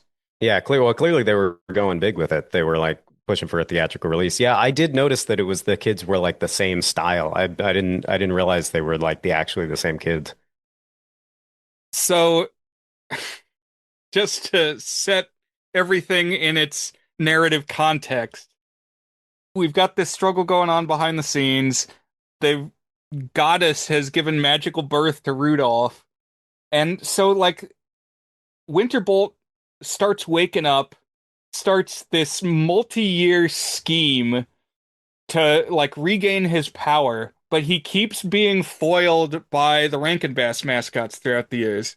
It's like he made the storm that Rudolph burned through with his nose, and like when Mickey Rooney Santa Claus came to the North Pole and established his workshop, it like displaced Winterbolt from his kingdom. And so it's Yeah. like he's just year after year, he's got this building grudge against the figures that we know. Yeah, it's almost like which James Bond movie was it of the new ones where Blofeld shows up and he's like, I was behind it all the whole time. It's like one of those. Was that Spectre? Might have been. Yeah. But yeah, it feels like that type of thing of being like, oh, it's all connected. I guess that's a thing that happens a lot. It happens in like, I feel like Doctor Who would do that all the time and stuff like that, where it would just be like, oh, actually, all these disconnected things were actually the master or whatever.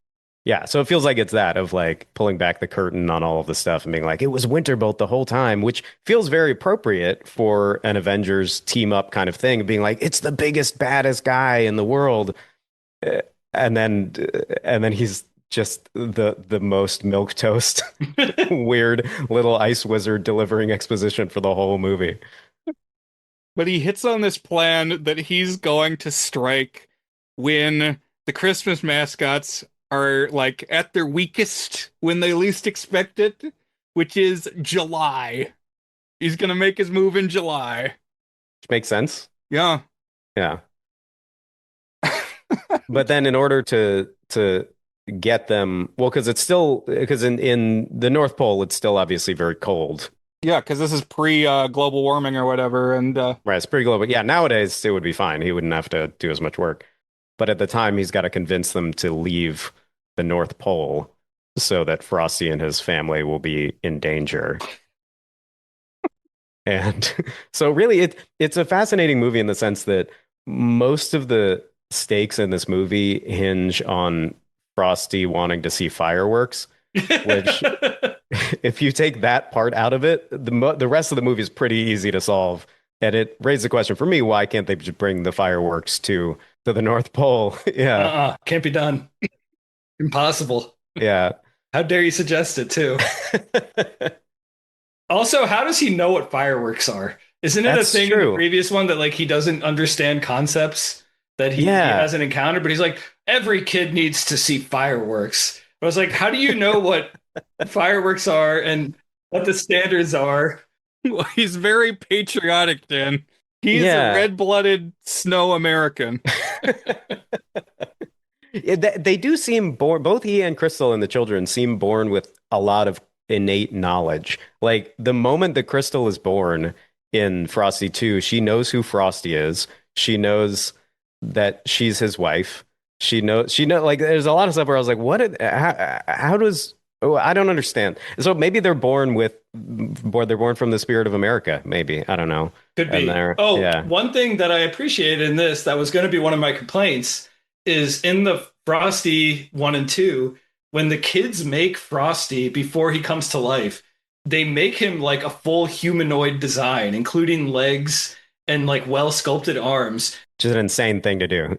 Yeah, like what kid could do that? Like a snow Yeah. can't even support itself Yeah, that way. I think about that every winter. It's like, how would you put arms on a snowman? And like on like legs, with space underneath it. But then in the flashback in the new one, he's just like a classic three-ball snowman. And when they put the magic hat on, that's when he gets his humanoid form. I was like, that makes a lot more sense. That's how they should have done Yeah. it in the original. Yeah, it does make a lot more sense. Yeah, the children are not snow sculptors. Well, apparently they are, I guess. Or they are. Yeah. I guess, yeah, maybe they are. We've touched on some of the plot in this movie, and I want to make it clear for anyone who's not seen this movie. Everything that we've described is in the first 5 minutes of this movie.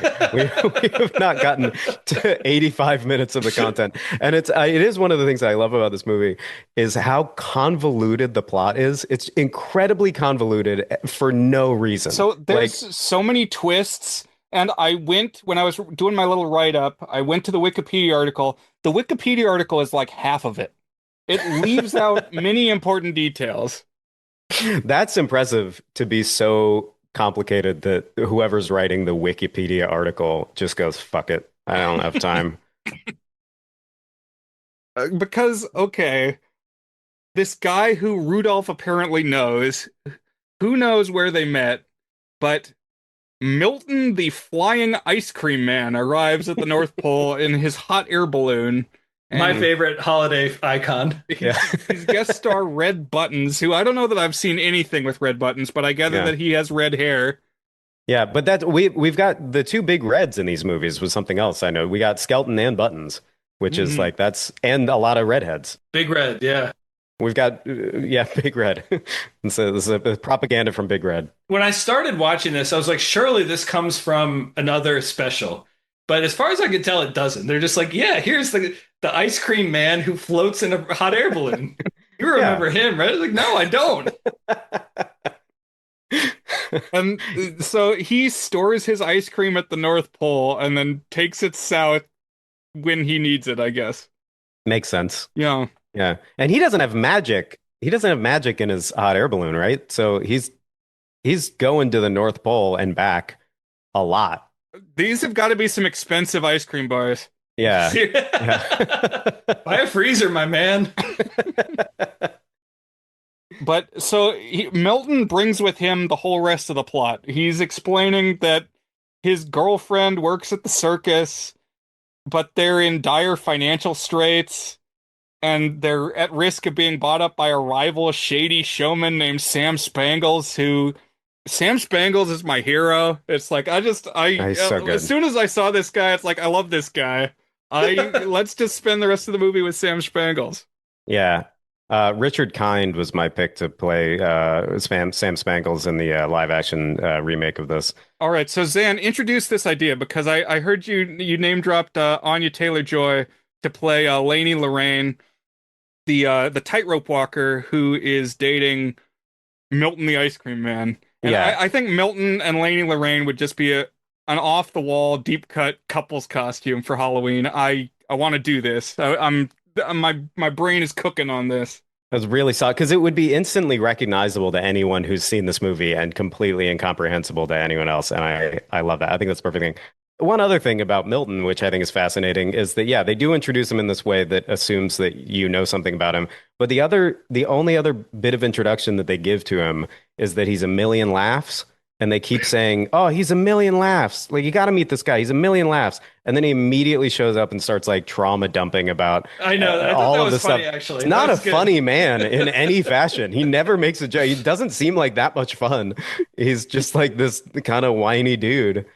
But yeah, so I had texted last night to say that I would come prepared to talk about the dream casting for a live action remake of Frosty and Rudolph's Christmas in July, Rudolph and Frosty's Christmas in July. Sorry. Essentially, just because I kept looking at Lainey and being like, "That's Anya Taylor-Joy." Like that's just she looks so much like Anya Taylor-Joy that we gotta remake this. I didn't make a full list, but I was curious what your guys' thoughts would be. But yeah, essentially, Anya Taylor-Joy, Richard Kind as Sam Spangles, of course. Of course.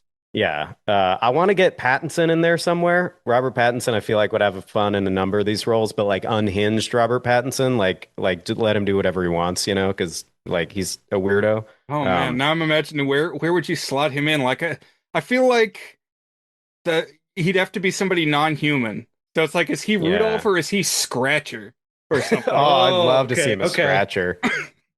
Yeah.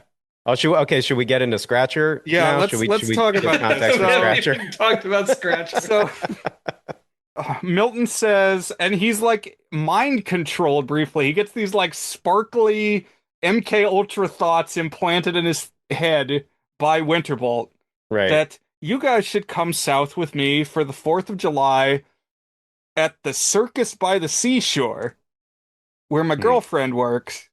Unclear where the seashore is. And my like not quite mother-in-law runs it as this like progressive female entrepreneur in the late 70s. Ethel Merman. Yeah. And so they're won over. Oh, and by the way, you will help us restore our earning power because you're celebrities. Which that's another question that this brings up is that clearly the rest of the world knows who Rudolph and Frosty are at this point, which is not a thing I don't think that's ever been mentioned, apart from like the other people in the town kind of being aware of Frosty whenever he comes down to the town. This establishes that they are like superstars, like that they would be a draw for a circus by the sea, which is a fascinating addition, I think. It's like Don Quixote, the sequel. Yeah. Like the second part of Don Quixote, where Don Quixote 1 was a book that was published in the world, and now he's famous. Mm-hmm. So who's your fan casted Winterbolt? I was somewhere between I feel like either someone who would be insane or someone who would take it really seriously, I think would be really funny. So like, or both. I do Willem Dafoe. Oh, Willem Dafoe would be good. I had either Morgan Freeman or Jason Mantzoukas. Those were my two Okay. thoughts. I thought Jason Mantzoukas would be really good.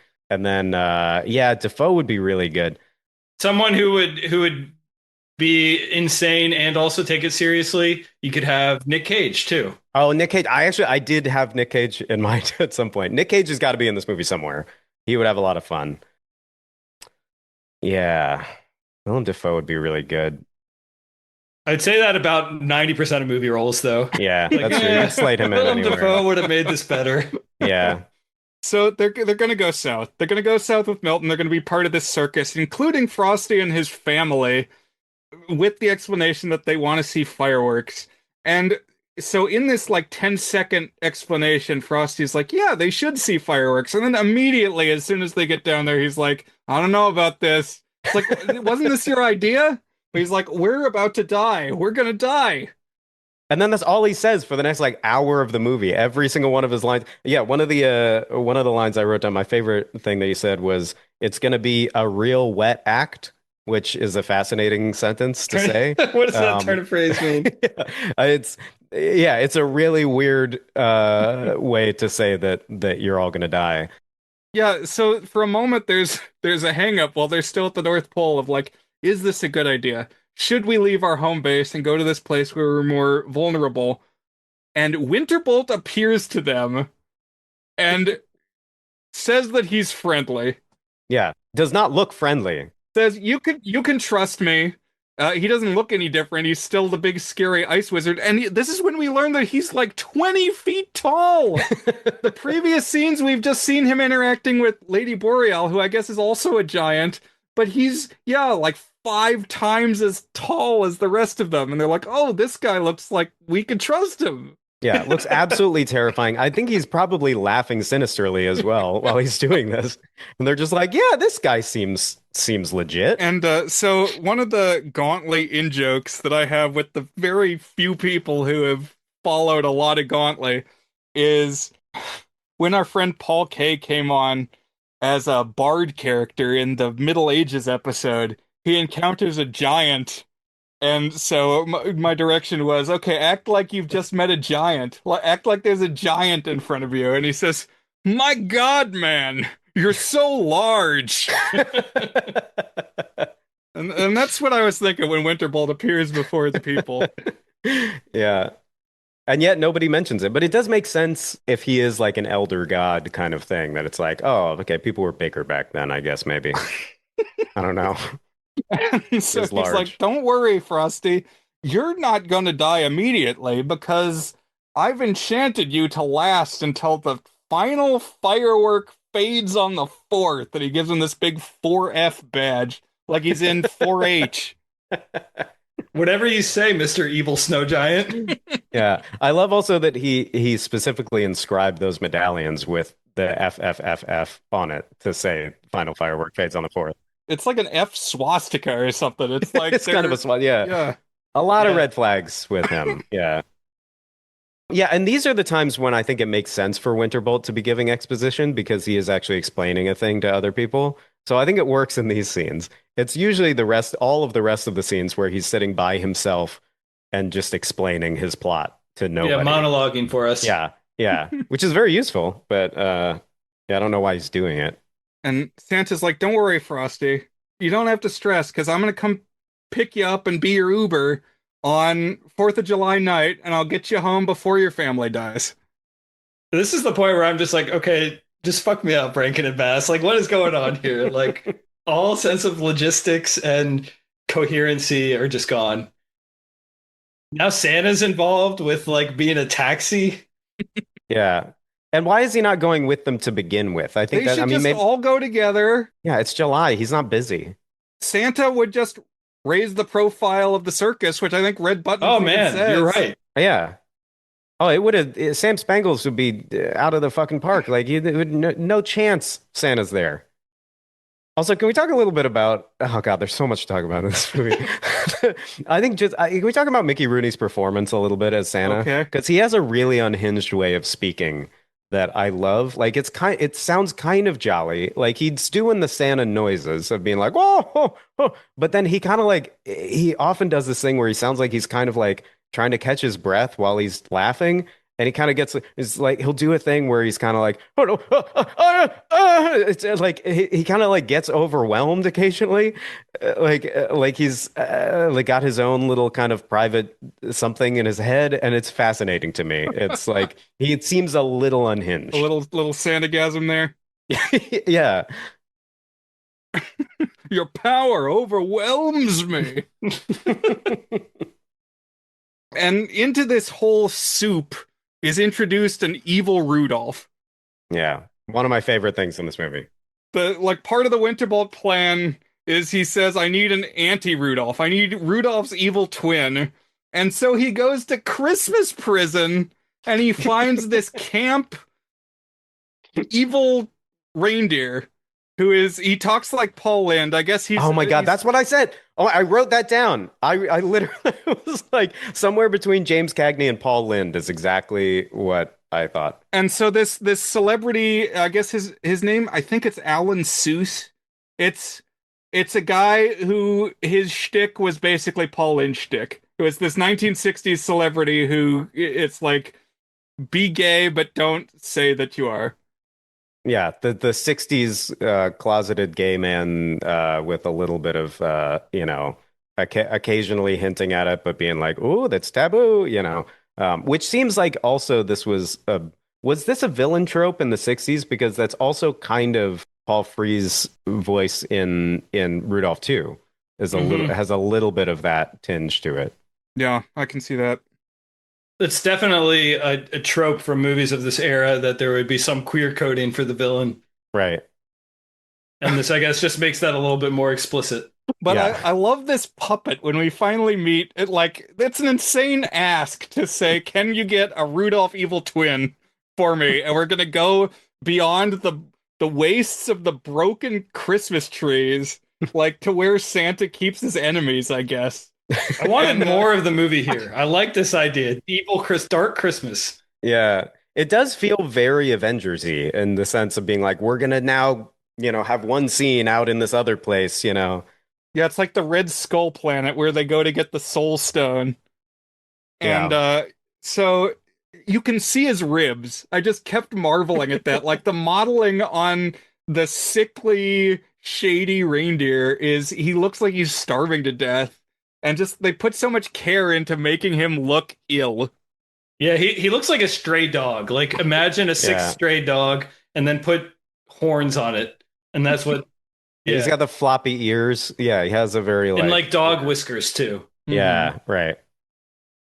So yeah, and so Scratcher's backstory, right, was that he was supposed to be part of Santa's sleigh, but then he got pushed out because of Rudolph, right? Is that the or he was or he no, he kept stealing candy canes. Winterbolt's like, "Oh, you were next in line?" He's like, "Well, not really. I was also like a kleptomaniac and didn't show up for work." And so he's just like the reindeer with every vice. Yeah. I feel like they should have made a whole lineup of evil reindeer. You got Scratcher, which just sounds like Dasher, something like that. It's in the general shape of the names, but I feel like Slimer, like who are going to be all the evil other reindeers you have? They need to have like traits that like align with the seven deadly sins or something like that. Yeah. Stabber. Mhm. Yeah, I don't know. I was thinking, I mean, I'd love to see like if this is Avengers, I'd love to see like a Suicide Squad version of this Oh where it's all a man. team up of all the bad guys, you know? Oh, dude, that would be great. I think Yeah, it'd be good. I Yeah. was sorely missing some of the other villain characters. It's like, where is Professor Hinkle? You know, I Mm, want to know like what happened to not villains exactly, but where is Yukon Cornelius during this? At one hmm. point, Rudolph has like a little locket picture of Clarice, so she obviously still exists, I guess, out there somewhere. But it's like nothing else really matters. So Scratcher teams up with Sam Spangles, and they're going to get Rudolph to commit a crime. Like, can he aid and abet a crime because that will then break the contract that gives him his power?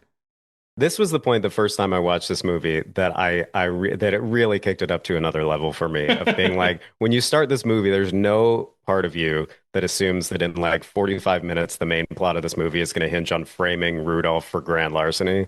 Like that's I love it. It's a fascinating addition.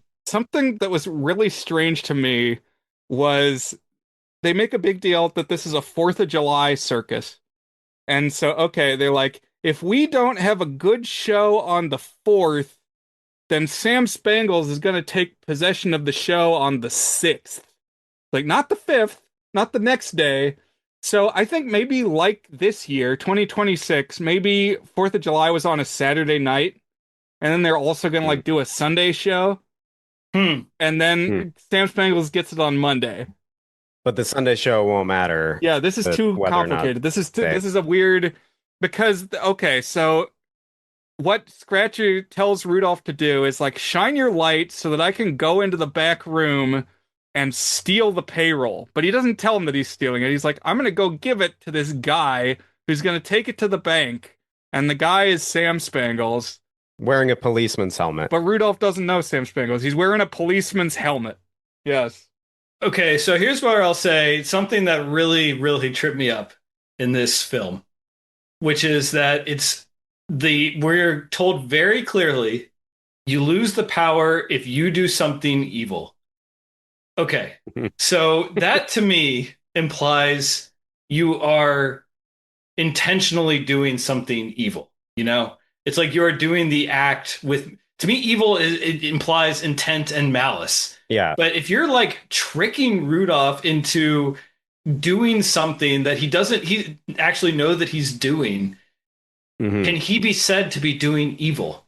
Yeah, it does raise a lot of questions about why Lady Boreal's magic is so contingent on the letter of the law and like legal definitions of things, you know? Because like I'm like, okay, you could probably get Rudolph in a court of law for aiding and abetting, maybe, you know. But Yeah. like, why is that the moral structure that Lady Boreal, who is immortal, is apparently also going on what American law dictates, I guess. I don't know. It's like my cousin Vinny, you know, Right. aiding and abetting stealing the can of tuna. Yeah. And I'd then watch that. A legal drama. If in the middle of this movie it just became a legal drama. Oh man, Or the who does courthouse. who does Rudolph, Joe yeah. Pesci play in this cast? Santa probably. I'd love to see that. could he voice Frosty? Yeah. Oh, he'd be a really good Frosty. Yeah. Be really angry. To me, this whole structure would work more if Rudolph was tempted by something. But I don't know if Rudolph has enough character to actually be tempted by something. Rudolph is a nothing burger. I don't care about Right. Rudolph.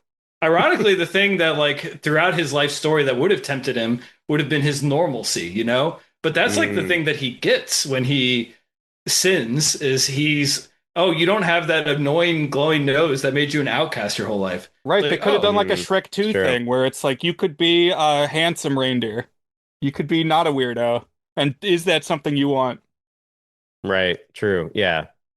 And then in order to get it, he would have to, yeah, put his friends in danger or something like that. Yeah.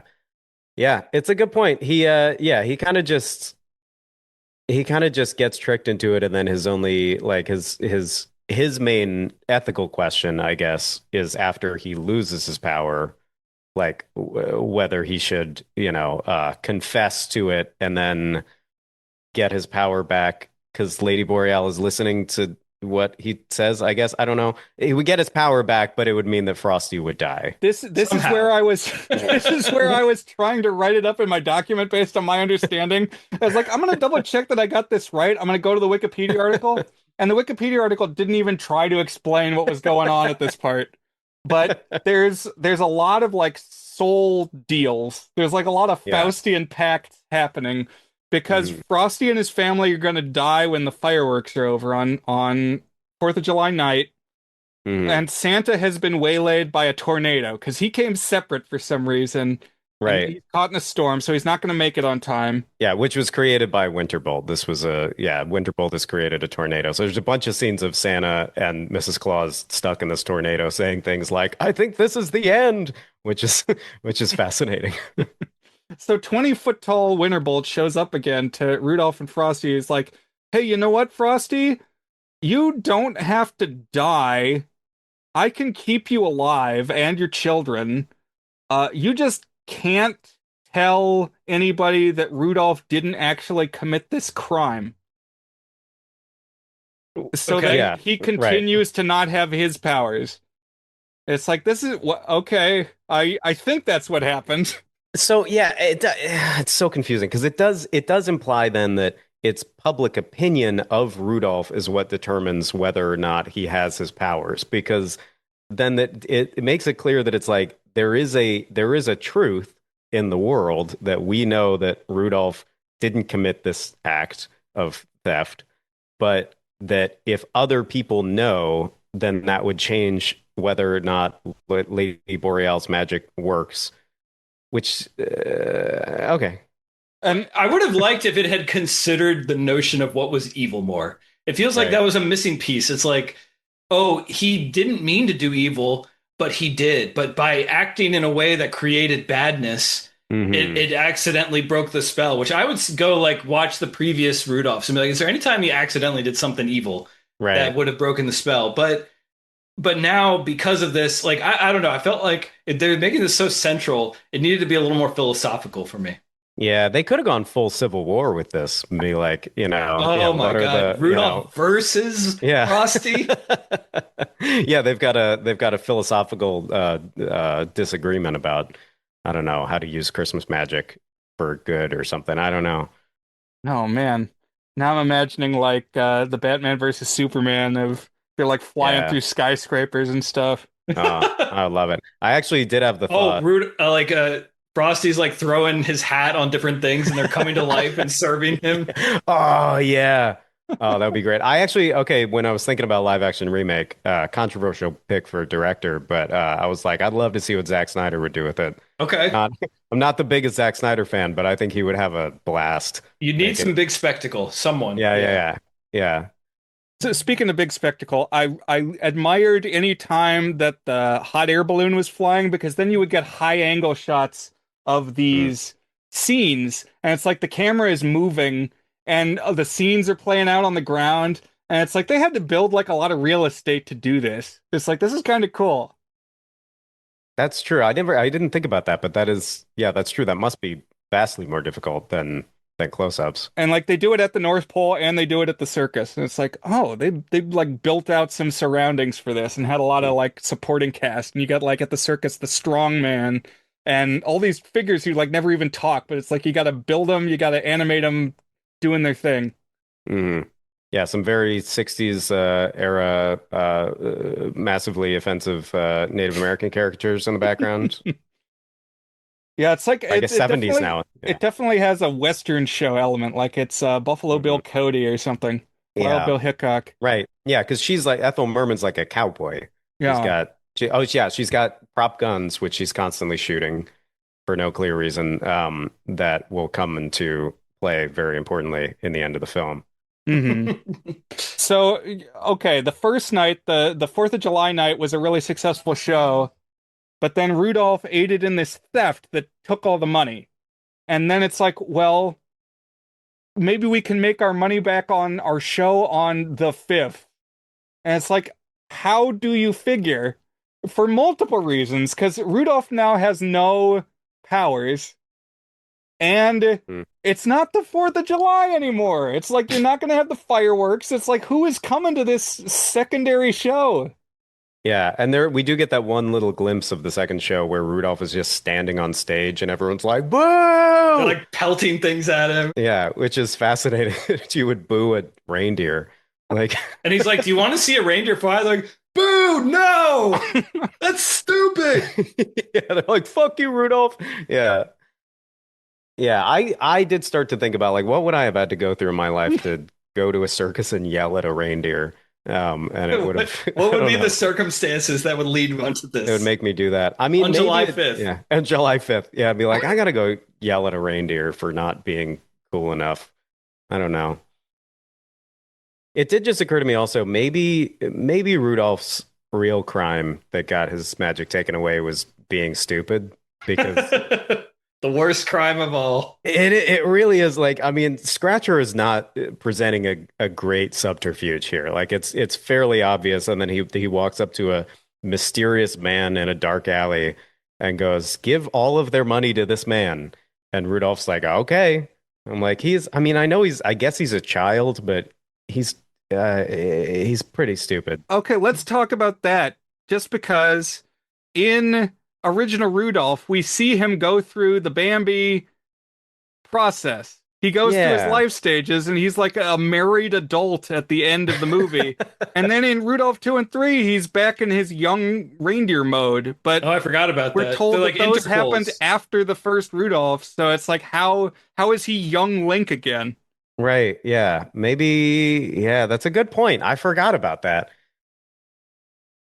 I don't know. Maybe they were just like, he's got to be a little stupid or else this plot doesn't work. So he's got to be a kid. So he put the sword back in the Temple of Time, and now he's young Rudolph. There you go. I like the interquel theory. It's like if you go see Tarzan 2 or Beauty and the Beauty Beast and the is a Beast, better the example. Enchanted Christmas. Yeah. They're like things that happened in between other scenes. Mm-hmm. So that could be like after the first Christmas, but like before he grows up and has a kid. Although then that raises the question, where is his girlfriend, whatever her name is? Right. Yeah. Because when do they meet? So they meet as kids, and then Rudolph does like the Lion King thing where he goes off and is alone in the Misfit lands for a while, Right. and then comes back to the burned over Pride lands and reconnects with Clarice. Right. Yeah. I don't know. Good question. Yeah, we gotta put together a timeline of this. Like when I was pondering what is the chronologically in in universe, what is the earliest of the Rankin Bass? And I think it's Santa Claus is coming to town that would make because sense. Santa is pretty present in most of the other ones. But Right. it's the Santa. It's a very different like visual and character presentation of Santa. So I wonder if there's multiple Santas. I was thinking of when Teddy was Santa on Gauntlet and some of the lore that he laid down. Of not that there's any crossover necessarily, but he said things like being Santa Claus is a process. He says there's a lot of Santa Clauses up here, and I every time I kill a Santa, I consume their hearts to absorb their power. And I do intend to become the king of the Santa Clauses. So I think that's what Mickey Rooney has done at this point. That makes sense. Maybe. Yeah. Yeah. Although we get like in Santa Claus is coming to town, one of the things that's like his Batman Begins. It's like it's not Mm. just, hey, what if there was a young Santa Claus, but like we're going to introduce everything about the iconography of Santa Claus and like throwaway lines from Christmas songs and stuff, and we're going to build it into this like elaborate backstory for the character. And very clear in Christmas in July that this is the Santa from Coming to Town. Yeah, because we got a flashback. Yeah, I actually like that moment. Yeah, when they talk about how they fell in love. Yeah, when you know, the little flashback to their wedding does give you a sense of like it does feel like it's like the power of the cinematic universe model of being able to establish characters in one thing and then just like remind you of that in some of the other ones and be like, oh, remember how this is a character that you were connected to? Yeah, which does kind of like it gives it an extra little, you know, sweetness. There's back and forth. It's like Frosty can't reveal that Rudolph is kind of innocent in this situation. He's not really a criminal mastermind. And Mhm. so Rudolph's like, it's okay. I'll accept the label of being a criminal if it means that my friend gets to be alive. It's like, Mhm. okay, yeah, that seems like a trade. It's like, I won't have superpowers, but if my friend gets to stay alive and his wife and his And his children, family. Yeah. it's like, yeah, that seems logical. And then the next thing is Frosty's like, well, I'm really bummed that Rudolph doesn't have his powers, so now I'm going to give up my life so that he can. It's like, but no, that's going backwards. Yeah, it does feel like, yeah, one of them allows everybody to live. The other one, Frosty's going to die and leave his family alone, which, yeah, doesn't feel like Frosty's making great decisions either.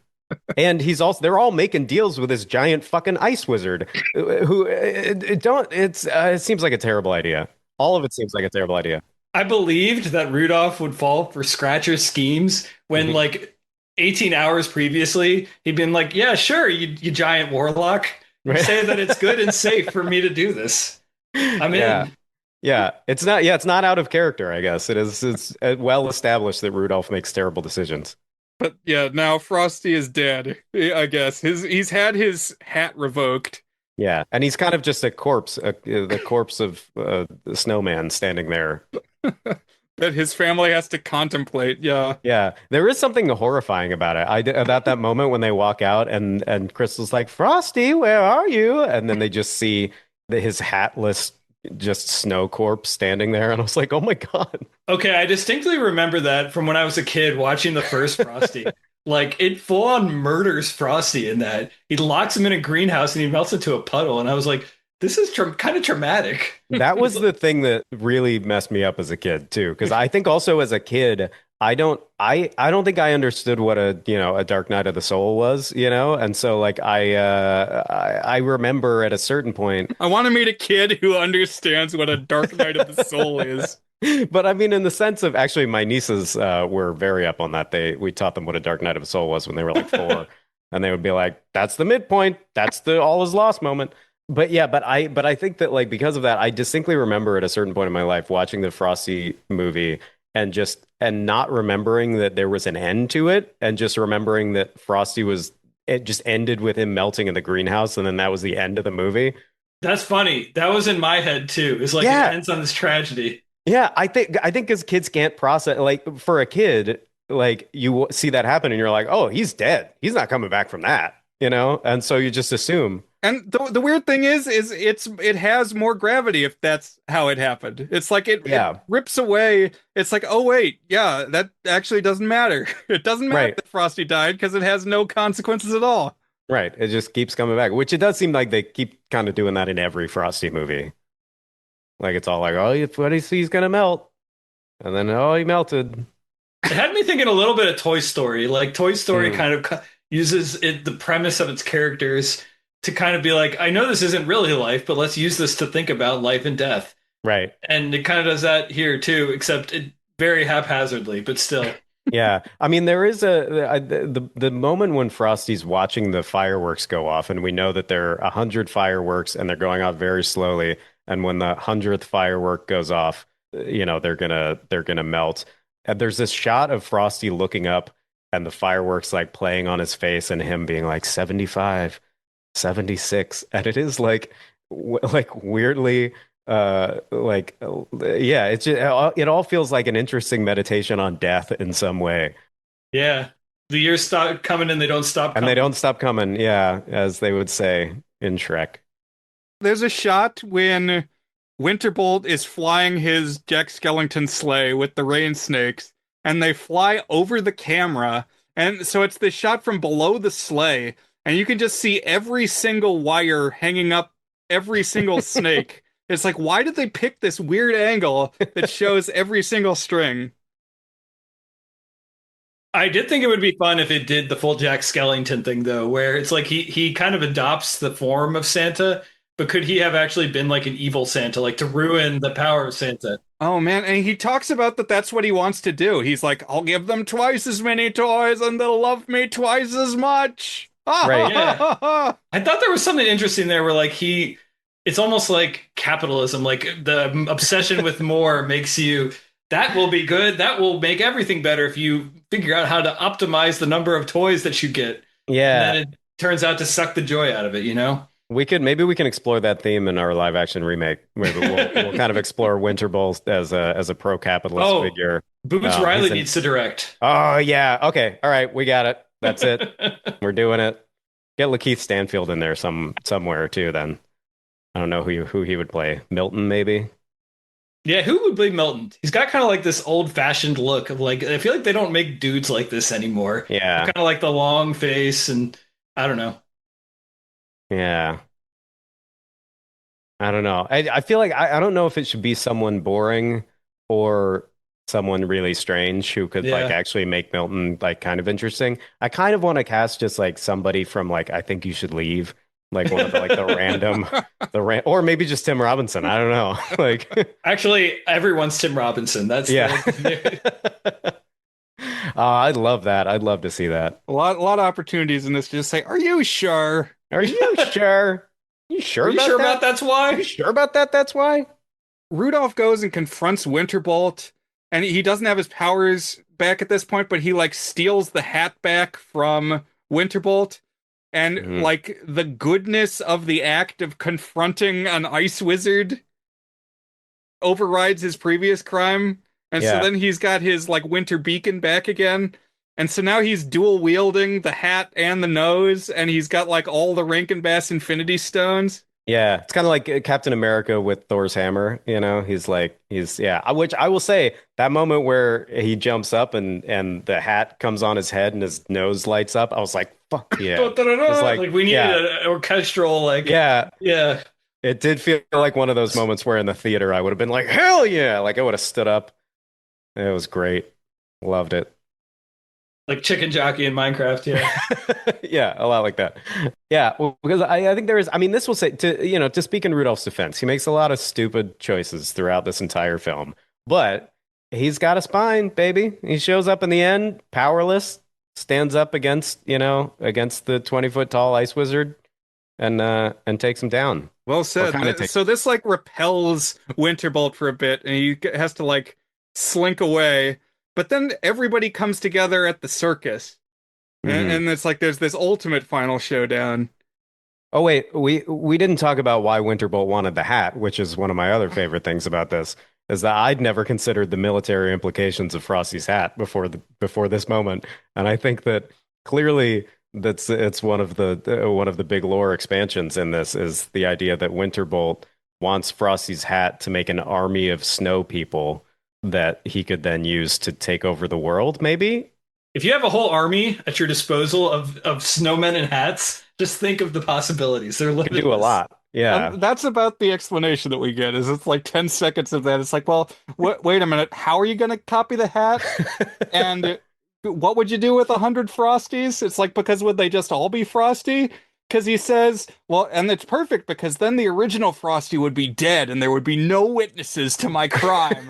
It's like, well, would they all have Frosty's consciousness if he copied the hat? Or what would Seems like they happen? would. I would Yeah, think so. I don't know, but yeah, it really is just it's thrown in there. It is a thing that has a lot of implications, and then they just never touch on it again.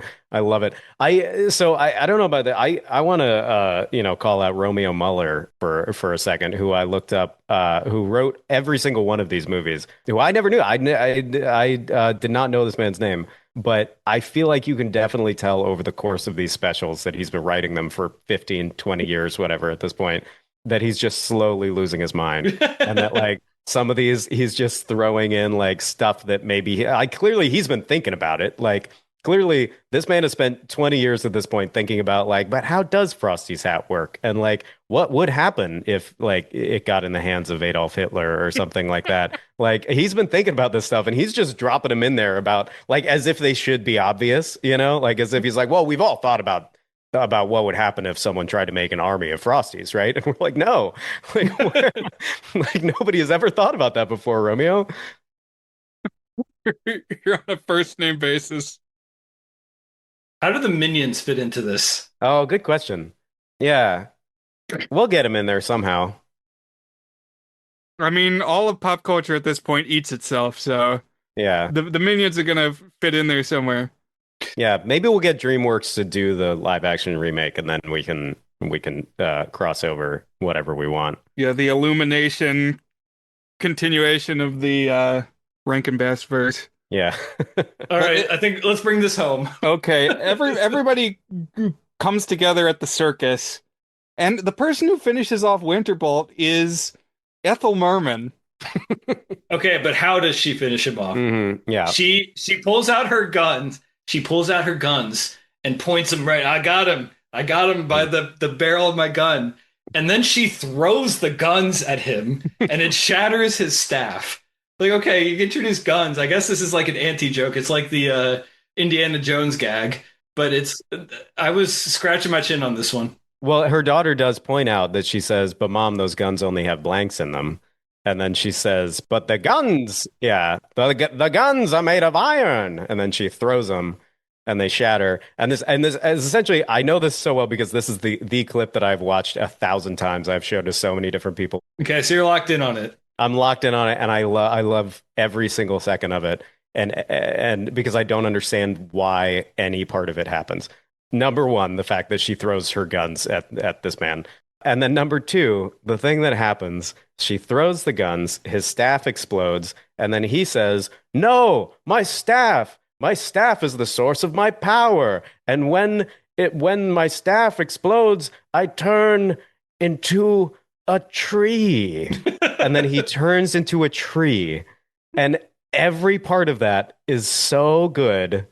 Because I don't understand why any of those decisions were made. How does he Like, know that is what how does he happens? know it? Why has he never mentioned it before? Like, this is necessary exposition that it would be good to put in the beginning of the movie and somewhere. Right, then pay off on it. So Yeah, literally. Oh, Yeah. it's not occurring to you the moment his staff shatters. Like, okay, what does this mean? Well, let me explain it to you what this means. Yeah, right. Literally any other place in the movie you could have put this. You could have put it 5 minutes before this happened. You could have put it in the beginning of the movie. Ideally, you would put it maybe a couple of places so that people know the stakes of this. But the decision, or you could never mention it and just be like, he just turns into a tree, which would also make a lot of sense. The thing that doesn't make any sense is that when his staff shatters, he explains to everyone what's about to happen half a second before it happens. And then also turned into a tree in the most horrifying animation I've ever seen in my life. Yeah, it's like an Edvard Munch painting. It has Yeah. the vibe of when Professor Screw-Eyes gets eaten by the crows in We're Back, a Dinosaur Story. Yes, which is another formative memory of mine. When the thing that's so scary about the Professor Screw-Eyes moment is that it's not explained why any of that happens. You know, you're just like, why did he disappear? Like, why did his crows eat him or something? And in this one, he's just, oh, well, this is what happens. You know, when my staff has my power in it, and when the power goes away, then I turn into a tree, and that's fine. But the thing I also love about the line reading is he seems a little confused by it too. Like the way he says, "I turn into a tree." Like when he's he got shot, he got handed a script. He's like double taking. Like, wait, these are the words I'm saying right now? Like, oh, okay. Like, yeah, because he kind of says like, I turn into To a tree? a tree. Like he sounds like a little like, okay, like, all right. But I love I'm just like, did they do it without that dialogue? And then they're like, we got to explain this because otherwise people aren't going to understand why he's turning into a tree. It's like they did the animation. And they're like, well, we got to do another day of ADR because Yeah. Like, this is kind of out there. well, it's really confusing when he doesn't explain why he's turning into a tree. So we got to explain that he turns into a tree just because he's turning into a tree. That's the only explanation, is that he turns into a tree because he turns into a tree. It's a Like, tautology. yeah, right. I love it. It's so good, and it raised questions also about the singing trees in Rudolph's Shiny New Year. I was wondering, are those also former wizards? Like, Oh are my wizards God. are wizards all turning into trees? This is clearly not the only time this has happened. This is a standard thing for Winterbolt. Are all trees in this universe wizards that their staffs broke? I don't know. Arguably, that's the source of all trees. Like, Yeah. just in life. So this whole thing is actually an Arbor Day special. I wouldn't put it past them. Ah, No, I just like that everybody recoils when this happens. That he turns into the tree, everybody like gasps and screams. A tree! The cowboy Yeah. lady says, "There's a guy who knows how to make an exit." yeah. What an exit. Yeah, she's not phased at all in any fashion. He's like, if I had a nickel for every time I've seen a wizard turn into a tree, I tell you. Yeah, I love it. Yeah. I mean, for listeners who have not seen this, just go search for Winterbolt's demise on YouTube, and there's a clip of it because it's hard to describe exactly how scary that tree looks. It's really scary for no reason at all. And so now Winterbolt is dead, which has the effect of like negating all his magic that he's done, which in addition to like the curses and things means that Frosty can't be alive right now because it's July and his medallion is done. And so just the whole family immediately melts. Yeah, you And- thought that was the end of the movie, but it's not. Mm-mm. Still going. Frosty's got to die again. Yeah. Tradition. And his whole family. So they do the thing that always happens with Frosty, which is like they have the cool reflective puddle, and you're thinking for a moment, oh, he's dead. Think about this, kids. But then finally, like the storm breaks and Santa rolls in. But not just that. Not just that. It's like Santa's not here yet.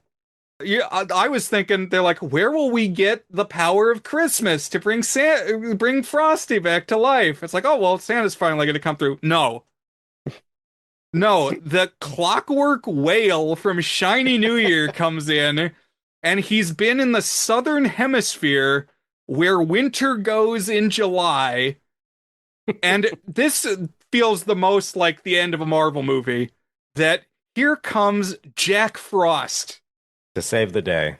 Previously unmentioned. Yeah. Last scene in Frosty 2. Well, okay, so let's think about that. So Frosty 2, but does he also has the special? So I didn't actually finish watching the special. I watched about 10 minutes of it. The Jack Frost 45-minute standalone special. But is that the same Jack Frost that's the villain in Frosty 2? Okay, good question. It's the same character design, but it's a different voice actor and it's a different personality. Okay. So sort of. It's the same voice actor. It's Paul Frees, of course, in Frosty 2 and this one.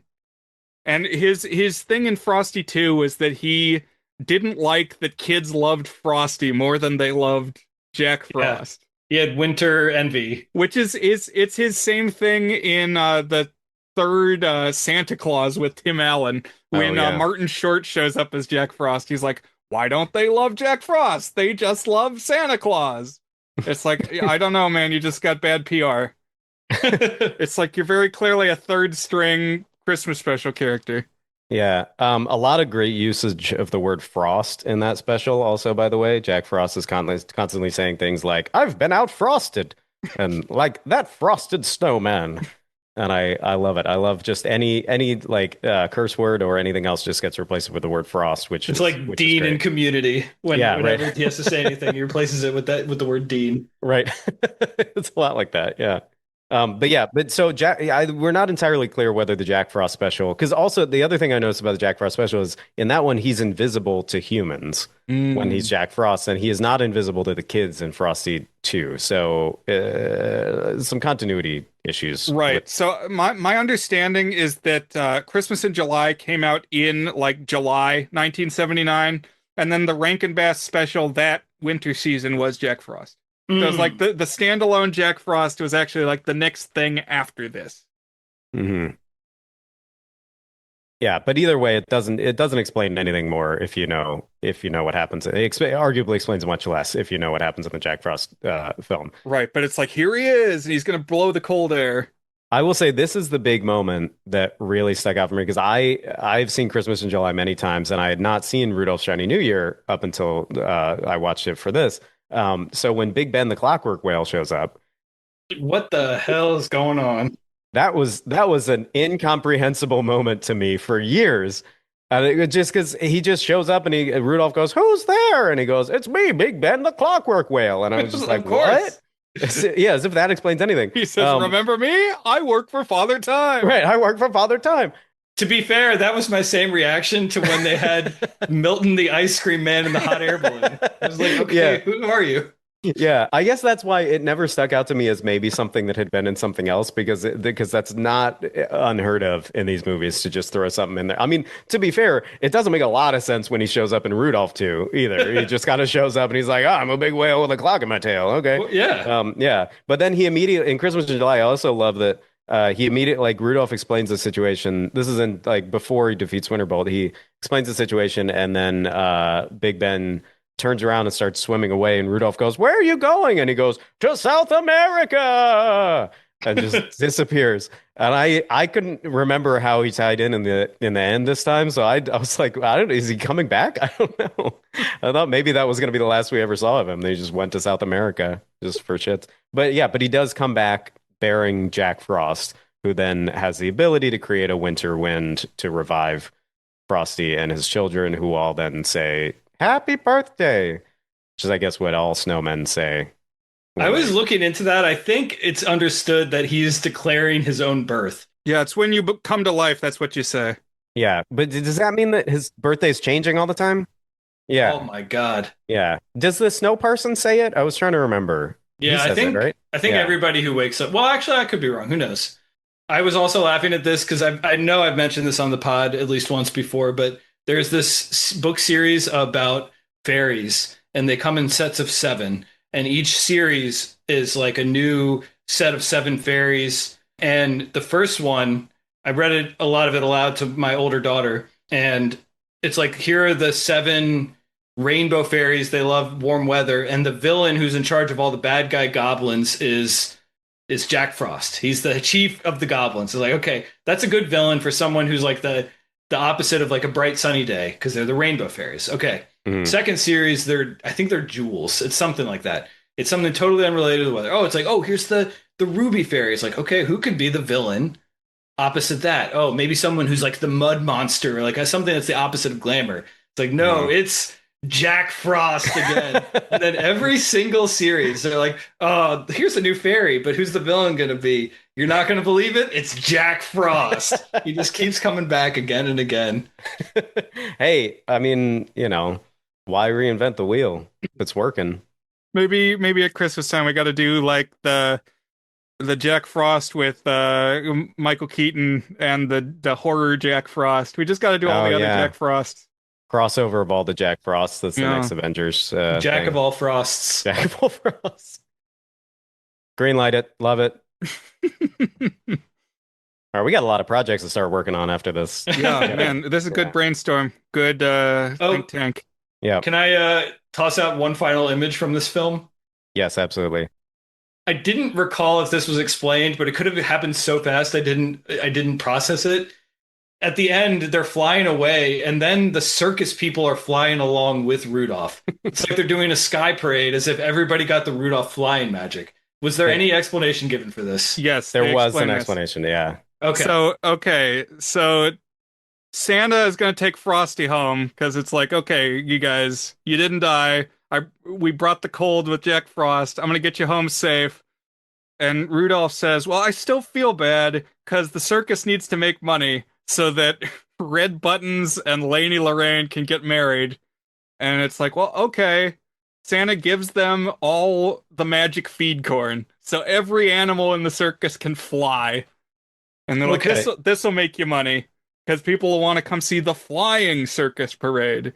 Yeah, so they'll get out of debt sooner. The thing that is not explained, though, is the fact that earlier on in the movie, Ethel Merman is also kind of flying around. Like during one of her songs, she's like jumping on. Remember this? There's like one of her songs where she like jumps on the roof of the tent, and then she's kind of bouncing and flying around. That's in a like great ways call. that defy gravity. When she's like, sometimes you're high and sometimes you're low, and she's flying around.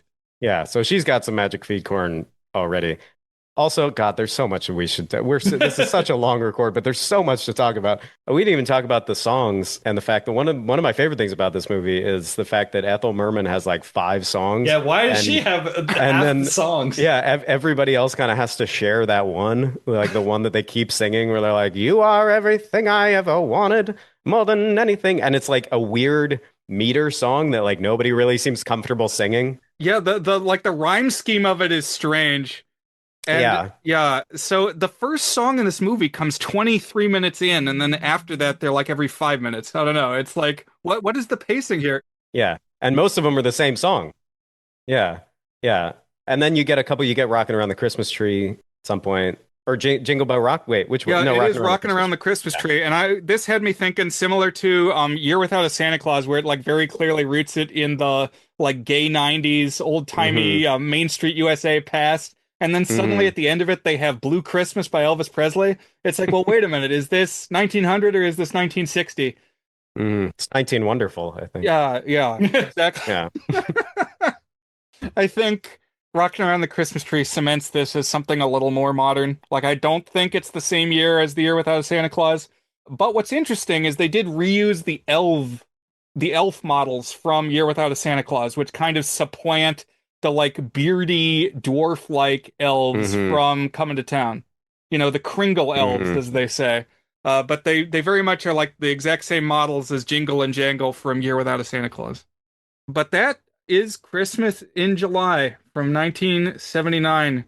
The reason we are here, the founder of the feast. I did just want very briefly to mention the Jack Frost special from 1979, because I had some thoughts about this one.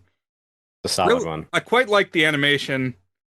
I really like the villain that Paul Frees plays in this one, whose name is Kubla Kraus. Dan, of all the things that you watched, did you watch this? I watched a few minutes of it, but I ran. This was the one that I had a few minutes between my last work meeting and this recording, and so I watched about 10 or 15 minutes of it. Nice. Well, Kubla Kraus has a steampunk army of robots. Oh my And gosh. it's like this animation, I am digging this when he unleashes the mechanical clockwork knights and they're like waging war. It's Pretty incredible. cool. When first moment when he rides out on this like robot horse into this like Russian peasant town, like it's a story about like Tsarist Russia, I guess. Yeah, incredible moment. A fantastic villain and much more interesting than Winterbolt, which made a great parallel to think about. I also love that movie had a great line where one of the Russian peasants says, "Oh, I wish I had a horse instead of a duck and a dog," and it reveals that he's trying to like pull his like plow with a duck and a dog that are like tied to his plow. Like legitimately made me laugh. Like they're like like a solid like that's a good bit. I like it. And so Jack Frost in that movie he's still like the spirit of winter. He brings the cold when it's time. It's narrated by a groundhog, Buddy Hackett. It's like, okay, well, I guess this is the Groundhog Day groundhog who's telling the story for some reason. And Jack Frost hears this like beautiful girl in the village say that she's like saving herself for Jack Frost. Or like that's her true love is Jack Frost, like as a concept. Weird. I guess she likes winter or something. He's like, oh geez, well, I guess it's time for me to take human form so I can woo this human female. And for what it's worth, I mean, it's like they took the Laney Lorraine puppet and like made it even a little more attractive. I don't know. I was smelling what they were stepping in here. It's like I was picking up what they were laying down. It's like yeah, I think they perfected this attractive puppet aesthetic. I can't believe this is where this conversation has brought us.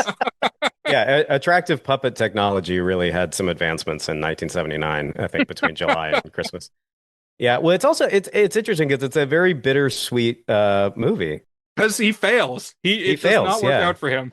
Yeah, and then he has to kind of go back and yeah, there's a melancholy to it that I kind of liked. I also did like that it has very little to do with Groundhog Day, and yet it's clearly supposed to be a Groundhog Day movie. Yeah, because at the end it's like, oh man, my plan has not worked out yet, says Jack Frost. I need a little more time. And so he like goes to the god of winter, who is a different figure than we've met before.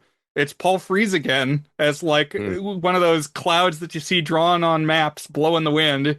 Big beard. Yeah. And he's like, I need a little more time. And the winter guy says, but it's time for winter to be over. And he says, well, what if there's a sign that says there needs to be more winter? And so then he goes and makes a pact with the groundhog that he's like, I'll pretend to be your shadow, and that will be the sign that winter should last longer.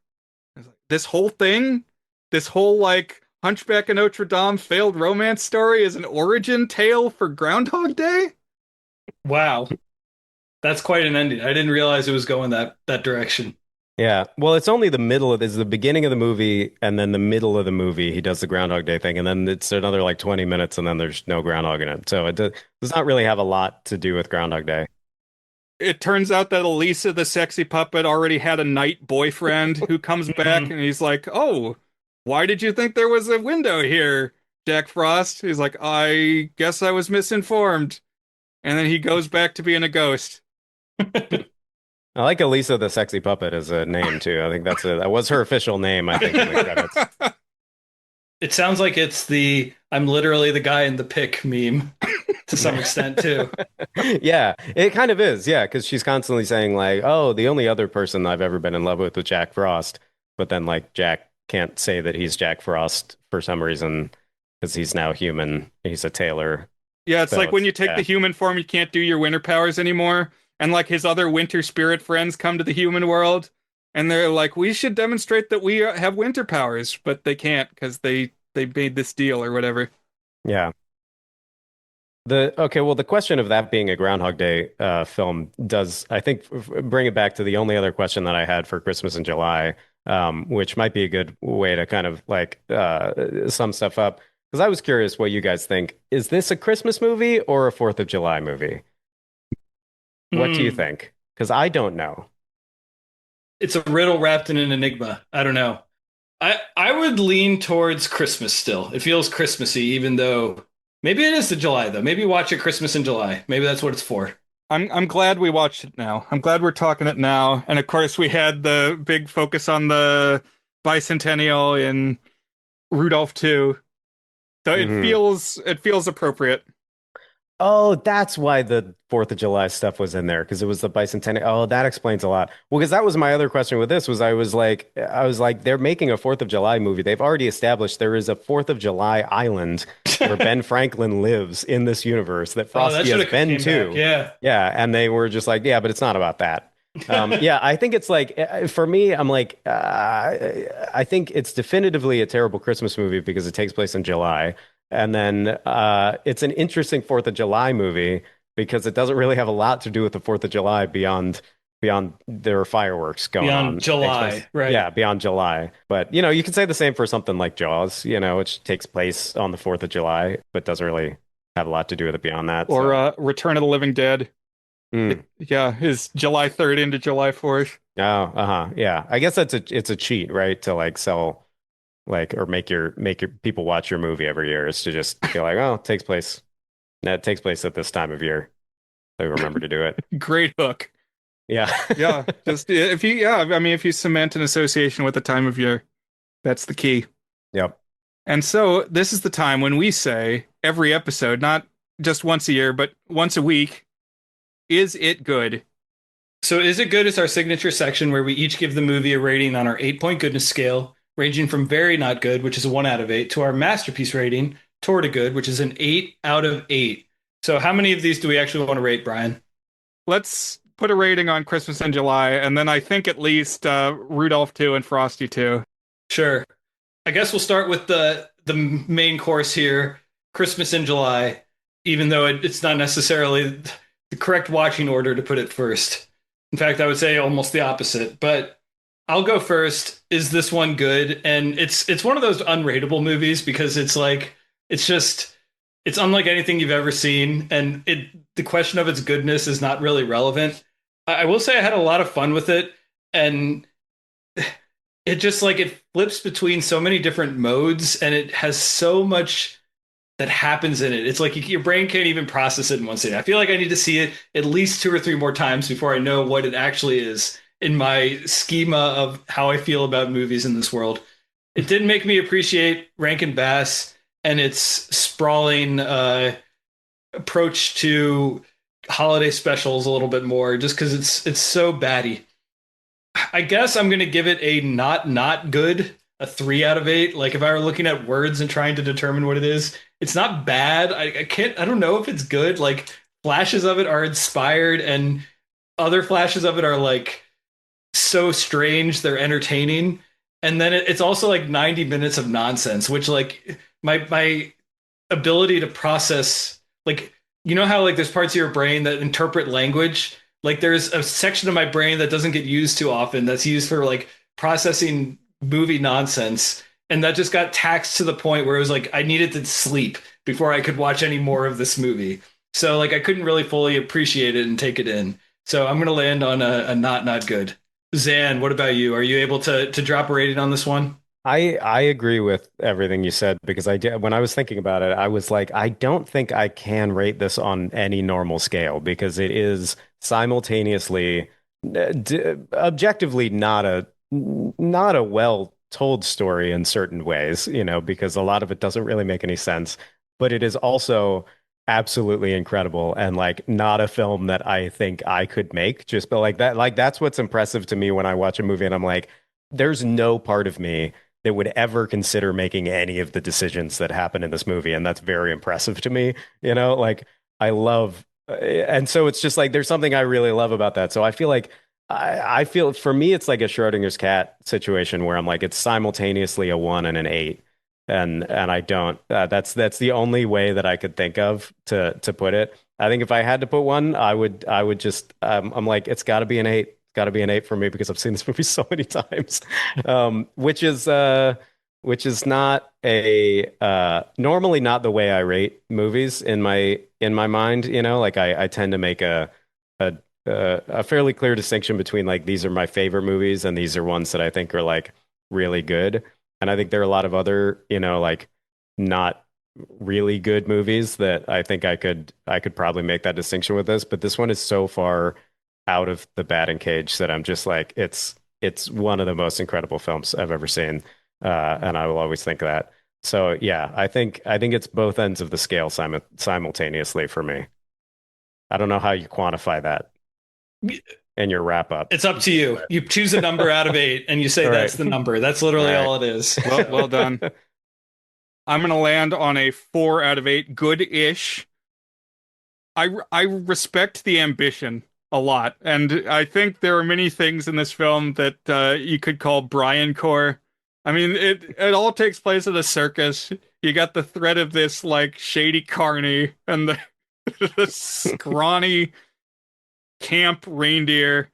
It's like this is pretty great, but it's also just totally confusing. It's like, did they said what I think they say? And yeah, just a totally bonkers thing. Like I admire it. I don't think the songs are good. Like Mhm. the track record of the soundtracks on these is all over the place. Like I've defended the original Rudolph. Like I think like the Jingle Jingle Jingle, the Santa song in that is good. I think We Are Santa's Elves is good. Like I think and like Johnny Marks wrote the songs for a lot of these, and like sometimes he was on his game and sometimes he was not. So like yeah, I don't know. I couldn't remember the tunes really of any of the songs in this, but that's where I land is like I bought that Paul Frees was having a good time, and when he turns into the tree at the end, I was like gasping with the crowd. And yeah, it's just a love letter to this world that they've built over like 15 years of making these. Yeah. All right. I guess we can maybe throw ratings on Frosty 2 and Rudolph 2. Maybe someday we'll do the original Frosty. I don't think we've officially rated the original Rudolph. I will say my favorite of the bunch, I think, having rewatched it today, is Santa Claus is Coming to Town. Yeah, I think that holds up the best. Feels the most complete to me. Yeah, I agree.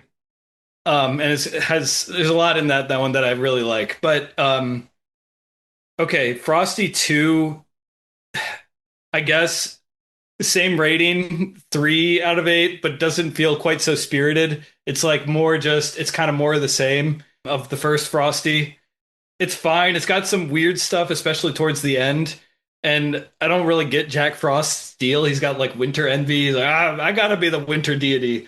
Made me think a little bit of like when we were talking about Puss in Boots 2, how like the Jack Horner is like mad that his fairy tale is, or his nursery rhyme is lame compared to other fairy tales and stories and stuff. There's just a lot of metaphysical questions that this one raises, and that was what was most interesting to me. Is like, okay, so she's bride of Frosty, but like, what are the spiritual implications of this and stuff? So, it was scratching the noodle, that's for sure.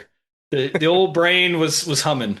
I don't think their cell animation as, I don't know. It's like, at least when I kind of complained about how the stop motion is not great for Rudolph, it's at least distinct. Whereas like not very good cell animation is just kind of boring. Although it does have bright colors, which I enjoy. But anyways, 3 out of 8, not good. Zan, what about you on Frosty 2? Yeah, I think I'd probably put it about the same. Because yeah, the other two I feel like I have an easier time rating just because I can understand why they exist, you know? Whereas like I guess I understand why Christmas in July exists on a basic level of being like you're doing a crossover and you want to make a Fourth of July movie, and that I completely understand. And then it's what I don't understand is just every other decision made in the movie. But yeah, I think for Winter Wonderland, yeah, it's like it felt like like episodes of TV where you're like, this is a plot necessary episode, but not necessarily a good episode. I'm like, this is the Yeah. one where he gets a wife, but it's like, okay, it's fine. Yeah, it's not a particularly, it's not super in depth or overly charming or bad or anything. So yeah, I'd probably put it at a bad, or yeah, I was gonna say a 3 or a 4, but probably in context of all of them, yeah, probably a 3. I go for that. All right, I'm Brian, what about you? I'm right at a 3 as well. This was the one that I felt least confused, which felt comfortable to me. It's like, okay, so he's got the Snow Wife now, and there's a mild inconvenience posed by Jack Frost, who's kind of gremlin-y. And but it's like I followed it. You got wrinkly Andy Griffith, who was strange, but it's like this is, it's kind of sweet. It's kind of okay. Yeah, a 3. All right, and then lastly, we have Rudolph 2. So we sometimes talk about when we watch multiple things, how does our watching order impact our reaction to stuff? And I kind of feel like if I had seen this one before, I would have felt maybe even more engrossed by the utter nonsense of Christmas in July. Because I watched this one before I watched Christmas in July, and I felt like it sucked all the juice of like things, this universe can get insane. And this was the one where I was just like, my eyes were like wide and like lit up. And I was like, someone can do this. Someone can make this. This can exist. This doesn't seem right. And yet here it is. This is a universe I live in where this exists. It's not a made up thing. It baffled and delighted me, even though it's got so much stupidity and questions and just like they were taking drugs when they made it. So I think I'm just gonna edge it into a 4, a good-ish, just because I don't know. You guys have almost talked me into I kind of have these in the wrong order. Like I should have the Christmas in July notched right above it, but in my first watch, that was my reaction. That this one was the one that really delighted me with its insanity. Yeah, I actually that was where I was thinking this one would land for me too, was like right in the middle of being like I loved how strange this one was, and I feel like my gut feeling watching it was I was like I think I would have loved this as a child. Like if I'd seen this one as a kid, far and away, it's so strange. There's so many different things that happen, and I think it's setup wise, it's a solid like narrative for it. But then it does it almost felt like watching it, just objectively, it did feel like almost like I might have liked it better if it was a little shorter, where like at a certain point I did like in the second half of it, I started getting a little insanity fatigue, I guess, which I guess also happens at Christmas in July, but then you just keep pushing. You get so far past It's a that bottomless well. it's a Yeah. bottomless well, yeah. But I love all the vibes. I love all I love the all of the aspects that they introduce in Frosty or in Rudolph too. But yeah, I feel like the balance of all of it probably ends it at you know, lands it kind of directly in the middle for me too, at a 4. Man, I came in ready to give this a 2. Like, I was just constantly saying, what the hell, watching this. And, like, not necessarily in a good way. It's just like, that's the decision they made. It's like your name is 10 to 3, and, like, you live in the year 1023, but you're also making, like, a clock pun. But it's not a pun. It's like a reference to a time that you can have on a clock. Oh, I didn't even get that. Oh, that makes a lot of sense. I didn't even put that together. Like it's 1023, but it's also Right. what, 250? It's like what are we talking about here? And then Ben the Clockwork Whale shows up. So I don't know, man. I'm torn. It's like I'm feeling slightly warmer about it. Maybe I give this one a 3 also. I'll give this one a 3 also. Why not? Because it does. I like the archipelago of last year's. I think that's a good idea. Like it's kind of cool and creative. I wish they had settled on the pronunciation of it because it's such a big part of the movie.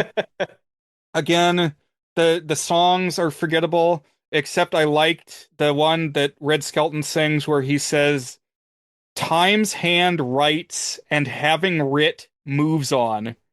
And it's about It's a bar. the It's a good. passage of mortality.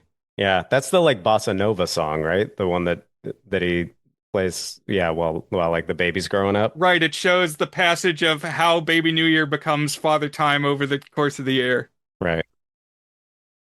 All right. Well, Cool. we did it. It's the Avengers United. Thank you for joining us, Zan. This was Thank you for a having special me. one. Yeah, Maybe this we'll do it was. again sometime. Yeah. I would love to. Anytime you guys want me back, I'm here. We can talk about Cool. whatever Rankin Whatever Bass dumb stuff movie. Yeah. or anything dumb. I'm down. That's the only proviso. Gotta be something stupid. All right, Brian. I don't it's been so long since we had a normal episode, but maybe you can give us something to watch next week. Okay, so one movie. It's what I promised last time, and I just straight up lied to you, Dan. I said we were going to keep it simple, but no, we tackled a whole cinematic universe spanning like 30 years. No, really going to be simple this time.